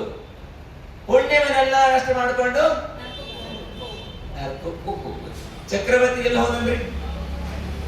6 ಖಂಡದ ಅಧಿಪತಿ. ಎಷ್ಟು ಹೇಳ್ರಿ? 6 ಖಂಡದ ಅಧಿಪತಿ, 14 ರತ್ನ, 9 ನಿಧಿ, 3.5 ಕೋಟಿ ಪರಿವಾರ, 96,000 ರಾಣಿಯರು, ದಿನಕ್ಕೆ ಒಬ್ರು ಅಡಿಗೆ ಭಟ್ರು ಅಂತ ವೈಭವ ಇರುವಂತ ಚಕ್ರವರ್ತಿನೇ ವಿನಯವನ್ನ ಮಾಡಿದ್ರು. ದೇವಶಾಸ್ತ್ರಗಳ ವಿನಯವನ್ನ ಮಾಡಿದ್ರು. ಪಾಪ ಸಣ್ಣದು ದೊಡ್ಡದು ಅಂತಿಲ್ಲ ಬಂಧುಗಳೇ. ಸಣ್ಣ ಬೆಂಕಿ ಕಿಡಿಯೂ ಸಹ ಅಪಾರವಾದಂತಹ ರಾಶಿಯನ್ನು ಸುಟ್ಟು ಭಸ್ಮ ಮಾಡಿಬಿಡ್ತದೆ. ಅದೇ ರೀತಿ ಚಿಕ್ಕ ಪಾಪನು ಸಹ ಬಹುವಾದಂತ ಪುಣ್ಯ ಕರ್ಮವನ್ನ ಕ್ಷೀಣಿಸಿ ಬಿಡ್ತದೆ. ಚಕ್ರವರ್ತಿ ಎಲ್ಲಾ ಪುಣ್ಯವು ಕ್ಷೀಣವಾಗಿ ಹೋಗ್ತದೆ. ನಮೋಕಾರ ಮಂತ್ರವನ್ನ ಹಲಗೆಯ ಮೇಲೆ ನೀರಿನ ಮುಖಾಂತರ ಹರಿತಾನೆ, ಕಾಲಿನಿಂದ ಒರೆಸ್ತಾನ. ಶಾಸ್ತ್ರನೂ ಅಲ್ಲ, ಏನಲ್ಲ ಹೇಳಿ, ಜಿನವಾಣಿನೂ ಅಲ್ಲ, ಶಾಸ್ತ್ರನೂ ಅಲ್ಲ. ಜಿನವಾಣಿಯಲ್ಲಿ ಏನಿದೆ? ಜಿನೇಂದ್ರ ಭಗವಂತರು ಹೇಳಿರುವಂತ ವಾಣಿ ಇದೆ, ಶಬ್ದ ಇದೆ, ಪದ ಇದೆ, ಅಕ್ಷರ ಇದೆ, ಅರ್ಥ ಇದೆ, ತತ್ವಗಳಿದಾವೆ, ದ್ರವ್ಯಗಳಿದಾವೆ, ಪದಾರ್ಥಗಳಿವೆ. ಅದನ್ನೇ ಬರೆದಿದ್ದಾರೆ ಜಿನವಾಣಿ. ಅದಿಲ್ಲದೆ ಇದ್ರೆ ಜಿನವಾಣಿನೇ ಅಲ್ಲ, ಜನವಾಣಿ. ಏನಿದೆ ಅದು? ಜನವಾಣಿ. ಆದ್ರೆ ಅಕ್ಷರದ ಮೇಲೂ ಕಾಲಿಡಬಾರ್ದು ಅಂತ ಹೇಳಿದ್ದಾರೆ. ಶ್ರುತ ಇದು ಸಹ ಏನಿದೆ? ವಿನಯವನ್ನು ಮಾಡಬೇಕು ಅಂತ ಹೇಳಿದ್ದಾರೆ. ಶ್ರುತದ ಮೇಲೆ ಯಾವುದು ಅಕ್ಷರಗಳಿದಾವೆ ಅದರ ಮೇಲೆ ಕಾಲಿಡಬಾರ್ದು, ಅದರಲ್ಲಿ ಊಟ ತಿಂಡಿಗಳನ್ನು ಮಾಡಬಾರ್ದು, ನ್ಯೂಸ್ ಪೇಪರ್ ಆದಿಗಳಲ್ಲಿ ಹಾಕೊಂಡು ಮಲಗಬಾರ್ದು, ಮಲಮೂತ್ರಗಳು ವಿಸರ್ಜನೆ ಮಾಡಬಾರ್ದು. ಅದರಲ್ಲಿ ಧರ್ಮ ಬಹಳ ಸೂಕ್ಷ್ಮವಾದಂಥದ್ದು, ಬಹಳ ಸೂಕ್ಷ್ಮ ಇದೆ. ಮೂಲಾಚಾರದಲ್ಲಿ ಬರೆದಿದ್ದಾರೆ ಇದರಲ್ಲಿ ಶ್ರುತದ ಬಗ್ಗೆ ವಿನಯವನ್ನು ಹೇಗೆ ಮಾಡಬೇಕು, ಮುನಿಗಳಿಗೆ ಯಾವ ರೀತಿ ಮಾಡ್ಬೇಕಂತ ಬರೆದಿದ್ದಾರಲ್ಲ. ಹಾಗೆ ವಿನಯವನ್ನ ಮಾಡಬೇಕು. ದೇವ ಶಾಸ್ತ್ರ ಗುರುಗಳಿಗೆ, ಬಂಧುಗಳೇ, ಯಾರೇನ್ ಮಾಡ್ತಾರೋ ನಮಗೆ ಗೊತ್ತಿಲ್ಲ, ನಾವೇನ್ ಮಾಡ್ಬೇಕು ಅಷ್ಟು ಕಲ್ತ್ಕೊಳ್ಳೋದು. ಕೆಲವರು ಅವ್ರು ತೋರಿಸ್ತಾ ಹೋಗ್ತಾರೆ. ಏನ್ ಹೇಳ್ರಿ? ನೋಡ್ರಿ, ಅವ್ರನ್ನ ಅಲ್ಲಿ ಇಡ್ತಾ ಇದಾರೆ, ಅಲ್ಲಿ ಇಡ್ತಾ ಇದಾರೆ, ಹಂಗ್ ಮಾಡ್ತಾ ಇದಾರೆ, ಹಿಂಗ್ ಮಾಡ್ತಾ ಇದಾರೆ. ಅವ್ರು ಯಾರು ಏನಾದ್ರು ಮಾಡ್ಲಿ, ನಮಗೇನ್ ಮಾಡ್ಬೇಕು? ದೇವ ಶಾಸ್ತ್ರ ಗುರುಗಳಿಗೆ ವಿನಯವನ್ನ ಮಾಡಬೇಕು. ದೇವ ಶಾಸ್ತ್ರ ಗುರುಗಳ ಸ್ವರೂಪವನ್ನು ತಿಳ್ಕೋಬೇಕು. ನಿಜವಾದಂತ ಕಲ್ಯಾಣ ಮಾಡುವಂತ ಧರ್ಮವನ್ನ ತಿಳಿದುಕೊಳ್ಳಬೇಕು. ಇದೇ ನಮ್ಮದೇನಾಗಿದೆ ಉದ್ದೇಶವಾಗಿರ್ಬೇಕು. ಬೇರೆಯವ್ರ ಕಡೆ ದೃಷ್ಟಿ ಬೇಡ, ನಮ್ಮ ಕಡೆಗೆ ನಮ್ಮ ತಪ್ಪನ್ನು ನಾವು ನೋಡ್ತಾ ಹೋಗ್ಬೇಕು. ಇಲ್ಲಿ ನಾವು ತಪ್ತಾ ಇದೀವಿ. ಇಲ್ಲಿ ಏನ್ ಹೇಳಿದ್ರು ಅಂತ ಹೇಳಿದ್ರೆ, ವಿನಯವೇ ಮೋಕ್ಷದ ಮುಖ್ಯವಾದಂತ ಭಾಗಲಿದೆ. ಧರ್ಮವು ವಸ್ತುವಿನ ಸ್ವಭಾವಕ್ಕೆ ಧರ್ಮ ಅಂತ ಹೇಳ್ತಾರೆ. ಯಾವ್ದು ಹೇಳ್ತಾರೆ? ವಸ್ತುವಿನ ಶುದ್ಧವಾದಂತ ಸ್ವಭಾವ ಅದರ ಧರ್ಮವಿದೆ. ವಸ್ತುವಿನ ಹಾಗೆ ಅಶುದ್ಧವಾದಂತ ಅವಸ್ಥೆಯು ಅದರ ಅಧರ್ಮವೆನಿಸಿಕೊಳ್ಳುತ್ತದೆ. ಧರ್ಮದ ಉತ್ಪತ್ತಿ ಎಲ್ಲ ಆಗ್ತದೆ. ಧರ್ಮವು ಎಲ್ಲಿದೆ? ಧರ್ಮವು ಜೀವದಲ್ಲಿದೆ, ಆತ್ಮದಲ್ಲಿದೆ. ಎಲ್ಲಿದೆ ಹೇಳ್ರಿ? ಆತ್ಮ ಜೀವ ಎರಡು ಒಂದೇ. ಆದರೆ ಜೀವದಲ್ಲೇ ಏನಿದೆ? ಆತ್ಮ ಇದೆ ಮತ್ತು ಆತ್ಮದಲ್ಲೇ ಧರ್ಮವಿದೆ. ಎಲ್ಲಿಯ ತನಕ ಧರ್ಮವಿರೋಲ್ಲ ಅಲ್ಲಿಯ ತನಕ ಅವರಿಗೆ ಧರ್ಮಾತ್ಮರು ಅನ್ನೋಲ್ಲ. ಶಾಸ್ತ್ರದಲ್ಲಿ ಧರ್ಮಾತ್ಮರ ಸಂಜ್ಞೆ ಅಂತ ಹೇಳಿದ್ರೆ ಯಾರಲ್ಲಿ ಧರ್ಮದ ಉತ್ಪನ್ನ ಆಗ್ತದೆ, ಧರ್ಮದ ಉಗಮವಾಗ್ತದೆ. ಧರ್ಮದ ಉಗಮ ಅಂದರೆ ಹುಟ್ಟು ಗುಣಸ್ಥಾನ ಎಷ್ಟರಿಂದ? ಎಲ್ಲಿಂದ? ಧರ್ಮಾತ್ಮರನ್ನುವಂತ ಹೆಸರು ಸಂಜ್ಞೆಯು ಬರ್ತದೆ. ಗುಣಸ್ಥಾನಗಳು ಎಷ್ಟಿದಾವೆ? 14. ಅದಕ್ಕೆ ಕಂಠಸ್ಥ ಮಾಡಕ್ ಹೇಳಿದ್ವಿ, ಸಂಜೆ ಬಂದ್ರೆ ಕೇಳ್ತೀವಿ. ಸಂಜೆ ವಿಚಾರಗಳಿದಾವೆ. ಇದು ಈಗ ನಿಮಗೆ ನೆನಪಿಟ್ಕೊಳ್ರಿ. ಏನ್ ಹೇಳ್ರಿ? ಅದಕ್ಕಾಗಿ ಇದರಲ್ಲಿ ಭೇದ ಪ್ರಭೇದ ಪುಸ್ತಕ ಯಾರ್ಯಾರಿಗೆ ತಗೊಂಡು ಹೋಗ್ರಿ, ಕಂಠಸ್ಥ ಮಾಡ್ಕೊಂಡು ಬರ್ರಿ ಅಂತ ಹೇಳಿ. 14 ಗುಣಸ್ಥಾನಗಳಿದಾವೆ. 14 ಗುಣಸ್ಥಾನದಲ್ಲಿ 4ನೇ ಗುಣಸ್ಥಾನದ ಧರ್ಮಾತ್ಮರ ಸಂಜ್ಞೆ ಬರ್ತದೆ. ಅವರಿಗೆ ಅಂತರಾತ್ಮರು ಅಂತ ಹೇಳ್ತಾರೆ. ಏನ್ ಹೇಳ್ತಾರೆ? ಜಗನ್ಯ ಅಂತರಾತ್ಮರಿದ್ದಾರೆ ಅವರು. ಅದಕ್ಕಿಂತ ಕೆಳಗೆ ಏನಿಲ್ಲ, ಅಂತರಾತ್ಮರಲ್ಲ. ಅಂದ್ರೆ ಧರ್ಮ ಎಲ್ಲಿ ಇರ್ತದೆ, ಧರ್ಮ ಇದ್ದಾಗ ಅಂತರಾತ್ಮರು ಅಂತ ಹೇಳ್ತಾರೆ, ಧರ್ಮಾತ್ಮರು ಅಂತ ಹೇಳ್ತಾರೆ. ಧರ್ಮದ ಉತ್ಪತ್ತಿಯಲ್ಲಿ ಆತ್ಮದಲ್ಲಿ ಉತ್ಪನ್ನವಾಗ್ತದೆ. ಕೆಳಗಡೆ ಕೊಟ್ಟಿದ್ದಾರೆ, ಸಮ್ಯಕ್ ದರ್ಶನ, ಸಮ್ಯಕ್ ಜ್ಞಾನ, ಸಮ್ಯಕ್ ಚಾರಿತ್ರಕ್ಕೆ ಧರ್ಮವೆಂದು ಹೇಳುತ್ತಾರೆ. ಯಾವುದಕ್ಕೆ ಧರ್ಮ ಅಂತ ಹೇಳ್ತಾರೆ? ಧರ್ಮದ ಉತ್ಪತ್ತಿ ಆದ್ರೆ ಎಲ್ಲ ಆಗ್ತದೆ? ಆತ್ಮದಲ್ಲಿ ಆಗ್ತದೆ. ಎಲ್ಲ ಆಗ್ತದೆ? ಆತ್ಮದಲ್ಲಿ ಆಗುತ್ತದೆ. ಹಾಗೆ ಯಾವುದು ಧರ್ಮ? ಸಮ್ಯಕ್ ದರ್ಶನ, ಸಮ್ಯಕ್ ಜ್ಞಾನ, ಸಮ್ಯಕ್ ಚಾರಿತ್ರ. ಅಂದರೆ ಸನ್ಮಾರ್ಗದ ಕಡೆಗೆ ಕೊಂಡೊಯ್ಯುವ ದರ್ಶನ, ಸನ್ಮಾರ್ಗದ ಕಡೆಗೆ ಕೊಂಡೊಯ್ಯುವ ಜ್ಞಾನ, ಸನ್ಮಾರ್ಗದಲ್ಲಿ ಹೋಗಿ ಸ್ಥಾಪಿಸತಕ್ಕಂಥದ್ದೇ ಚಾರಿತ್ರ. ಇದಕ್ಕೆ ಧರ್ಮ ಅಂತ ಹೇಳ್ತಾರೆ. ಸಮ್ಯಕ್ ದರ್ಶನ, ಜ್ಞಾನ, ಚಾರಿತ್ರಕ್ಕೆ ಧರ್ಮವೆಂದು ಹೇಳುತ್ತಾರೆ. ಆತ್ಮನ ಶುದ್ಧ ಅವಸ್ಥೆಯನ್ನು ಪ್ರಾಪ್ತ ಮಾಡಿಕೊಳ್ಳುವುದಕ್ಕಾಗಿ ರತ್ನತ್ರಯ ಒಂದು ಸಾಧನವಾಗಿರುತ್ತದೆ. ರತ್ನತ್ರಯವು ಏನಾಗ್ತದೆ? ಅದರಿಂದ ಆತ್ಮದ ಶುದ್ಧವಾದಂತ ಅವಸ್ಥೆಯನ್ನು ಪ್ರಾಪ್ತ ಮಾಡಿಕೊಳ್ಳಬೇಕಂದರೆ ಯಾವ ರೀತಿ ಬಟ್ಟೆಯಲ್ಲಿರುವಂತ ಮಲವನ್ನ ಸ್ವಚ್ಛ ಮಾಡಿಕೊಳ್ಳಬೇಕಂದರೆ ಯಾವುದು ಬೇಕು? ನೀರು ಬೇಕು. ಹಾಗೆ ಅದಕ್ಕೆ ಉಪಯೋಗ ಮಾಡುವಂತ ದ್ರವ್ಯನೂ ಬೇಕು. ಏನ್ ಹೇಳ್ರಿ? ಇಲ್ಲದಿದ್ರೆ ಅದರ ಸ್ವಚ್ಛತೆ ಆಗುವುದಿಲ್ಲ, ಅದರ ಮಲವು ದೂರವಾಗುವುದಿಲ್ಲ. ಅದೇ ರೀತಿಯಾಗಿ ಆತ್ಮದಲ್ಲಿ ಅಂಟಿರುವಂತ ಕರ್ಮದ ಮಲವು ದೂರವಾಗಬೇಕು, ಆತ್ಮವನ್ನ ಶುದ್ಧ ಮಾಡಿಕೊಳ್ಳಬೇಕು. ಶುದ್ಧ ಅವಸ್ಥೆಯನ್ನ ಪ್ರಾಪ್ತ ಮಾಡಿಕೊಳ್ಳಬೇಕಂದರೆ ಯಾವುದು? ಸಮ್ಯಕ್ ದರ್ಶನ, ಸಮ್ಯಕ್ ಜ್ಞಾನ, ಸಮ್ಯಕ್ ಚಾರಿತ್ರದಿಂದ ಶುದ್ಧ ಮಾಡಿಕೊಳ್ಳುವುದಕ್ಕಾಗಿ ರತ್ನತ್ರಯ ಧರ್ಮ ಒಂದು ಸಾಧನವಾಗಿದೆ. ಸಾಧನದಿಂದ ಸಾಧ್ಯದ ಪ್ರಾಪ್ತಿಯಾಗ್ತದೆ. ಸಾಧನಗಳು ಬೇಕು. ಸಾಧನ ಇಲ್ಲದೆ ಯಾವುದೂ ಸಹ ಆಗುವುದಿಲ್ಲ. ವ್ಯವಹಾರಿಕದಲ್ಲಿ ತಮ್ಮೆಲ್ಲರಿಗೆ ಚೆನ್ನಾಗಿ ಗೊತ್ತಿದೆ. ಸಾಧನ ಅನಿವಾರ್ಯವಿದೆ, ಹೌದಲ್ಲ? ನದಿ ದಾಟಬೇಕಂದ್ರೆ ಏನು ಬೇಕು? ದೋಣಿ ಬೇಕು. ದೋಣಿಯನ್ನು ಬೇಕು.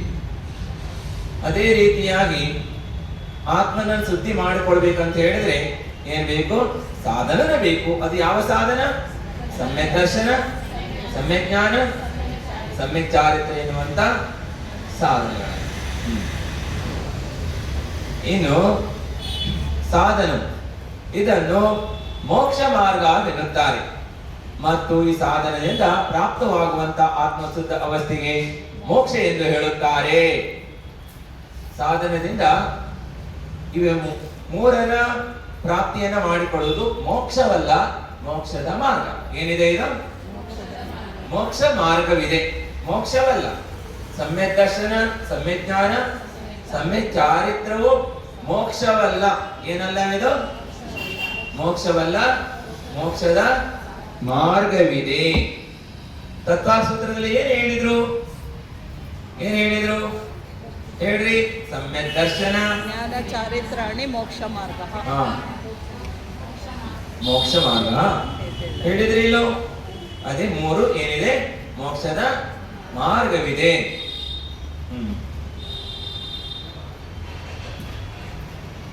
ಸಾಧನವು ಮೋಕ್ಷಕ್ಕೆ ಹೋಗೋದಕ್ಕೆ ಸಾಧನ ಸಮ್ಯಕ್ ದರ್ಶನ, ಸಮ್ಯಕ್ ಜ್ಞಾನ, ಸಮ್ಯಕ್ ಚಾರಿತ್ರವು.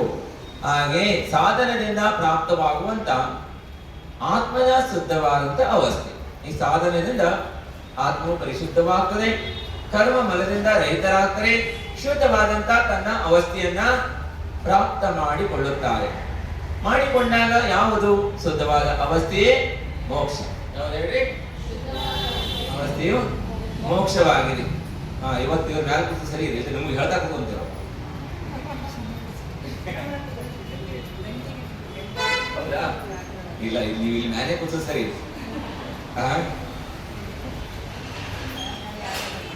ಹೌದಾ? ಚಲೋ ಆಯ್ತು, ದಿವಸ ತಗೊಳ್ಳೋಕೆ ಯೋಗ್ಯರಾಗಿರ್ತಿ. ಫ್ಯಾನು, AC ಎಲ್ಲದರಲ್ಲೂ ದೂರ ಇರ್ಬೇಕು. ಏನೇನು ಹೇಳ್ರಿ? ಮೊದಲು ಸಾಧನ ಮಾಡ್ಬೇಕು. ಏನ್ ಮಾಡ್ಬೇಕು ಹೇಳ್ರಿ? ಸಾಧನವನ್ನು ಮಾಡ್ಬೇಕು. ಸಾಧ್ಯನ ಪ್ರಾಪ್ತಿ ಆಗ್ಬೇಕಂದ್ರೆ ಶುದ್ಧವಾದಂತ ಅವಸ್ಥೆ ಅಂದ್ರೆ ಮೋಕ್ಷ. ಇನ್ನು ಧರ್ಮದ ಉತ್ಪತ್ತಿಯು ಯಾವುದರಲ್ಲಿ ಆಗುತ್ತದೆ? ಈಗಾಗಲೇ ಹೇಳಿದ್ವಿ ಇದನ್ನ. ಏನಾಗ್ತದೆ? ಧರ್ಮದ ಉತ್ಪತ್ತಿಯು ಆತ್ಮದಲ್ಲಿ ಆಗುತ್ತದೆ. ಎಲ್ಲಾಗ್ತದೆ? ಆತ್ಮನಲ್ಲಿಯೇ ಆಗುತ್ತದೆ. ಮತ್ತು ಆತ್ಮದ ಮುಖಾಂತರವೇ ಆಗುತ್ತದೆ. ಯಾರ ಮುಖಾಂತರ ಆಗ್ತದೆ? ಆತ್ಮದ ಮುಖಾಂತರವೇ ಆಗ್ತದೆ. ಧರ್ಮದ ಉತ್ಪತ್ತಿಯನ್ನು ಮಾಡಿಕೊಳ್ಳುವವರು ಆತ್ಮನೇ. ಆದರೂ ಉತ್ಪತ್ತಿ ಆದ್ರೆ ಎಲ್ಲಿ ಉತ್ಪತ್ತಿ ಆಗ್ತದೆ? ಆತ್ಮನಲ್ಲಿಯೇ ಉತ್ಪತ್ತಿಯೂ ಆಗುತ್ತದೆ. ಆ ಧರ್ಮವು ಎರಡು ಪ್ರಕಾರ, ಸಾಧನ ರೂಪವೇ ಆಗಿರಲಿ ಅಥವಾ ಸಾಧ್ಯ ರೂಪವೇ ಆಗಿರಲಿ. ಎಷ್ಟು ಪ್ರಕಾರ? ಎರಡು ಪ್ರಕಾರ ಧರ್ಮ. ಒಂದು ಹಾಗೆ ಸಾಧನ ಸಾಧ್ಯ. ಒಂದು ಸಾಧನ ರೂಪ ಧರ್ಮ, ಇನ್ನೊಂದು ಸಾಧ್ಯ ರೂಪ ಧರ್ಮ. ಎರಡು ಪ್ರಕಾರ ಧರ್ಮವಿದೆ.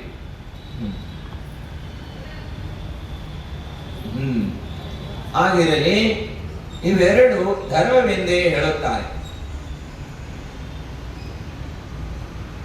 ಧರ್ಮವು ಇಲ್ಲಿ ಮುಖ್ಯ ರೂಪದಲ್ಲಿ ಕೇಳಿದರೆ ಧರ್ಮ ಎಷ್ಟು ಪ್ರಕಾರ ಇದೆ? ಎರಡು ಪ್ರಕಾರ. ಒಂದು ಸಾಗರ ಧರ್ಮ, ಇನ್ನೊಂದು ಶ್ರವಣ ಧರ್ಮ. ಏನ್ ಹೇಳ್ರಿ? ಒಂದು ಸಾಗರ ಧರ್ಮ, ಒಂದು ಶ್ರಾವಕರ ಧರ್ಮ, ಇನ್ನೊಂದು ಶ್ರವಣರ ಧರ್ಮ, ಯತಿಗಳ ಧರ್ಮ. ಆದ್ರೆ ಆ ಧರ್ಮ ಎಷ್ಟು ಪ್ರಕಾರ ಇದೆ? ಅದರಲ್ಲಿ ಅದು ಎರಡು ಪ್ರಕಾರ ಇದೆ. ಎಷ್ಟು ಪ್ರಕಾರ ಇದೆ?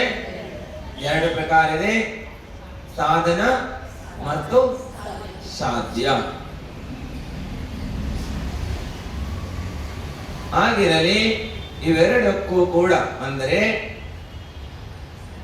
ಆ ಧರ್ಮವು ಸಾಧನ ರೂಪವೇ ಆಗಿರಲಿ ಅಥವಾ ಸಾಧ್ಯ ರೂಪವೇ ಆಗಿರಲಿ, ಇವೆರಡಕ್ಕೂ ಕೂಡ ಧರ್ಮವೆಂದು ಹೇಳುತ್ತಾರೆ.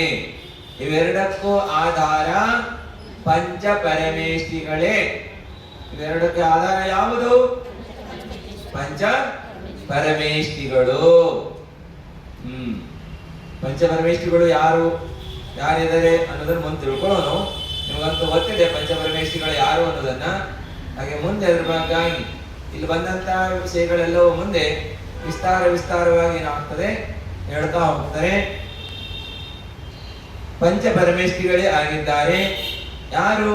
ಅರಿಹಂತರು, ಆಚಾರ್ಯರು, ಉಪಾಧ್ಯಾಯರು ಮತ್ತು ಸಾಧು ಪರಮೇಷ್ಠಿಗಳಲ್ಲಿ ಯಾವ ರೂಪ ಧರ್ಮವಿದೆ? ಸಾಧನ ರೂಪದ ಧರ್ಮವಿರುತ್ತದೆ. ಯಾವ ರೂಪ ಧರ್ಮವಿದೆ? ಸಾಧನ ರೂಪದ ಧರ್ಮವಿದೆ. ಯಾರಲ್ಲಿ? ಸ್ಪಷ್ಟವಾಗಿ ತಿಳಿದುಕೊಳ್ಳ್ರಿ. ಅರಿಹಂತರಲ್ಲಿ ಇವರಲ್ಲಿ ಯಾವ ರೂಪ ಧರ್ಮವಿದೆ?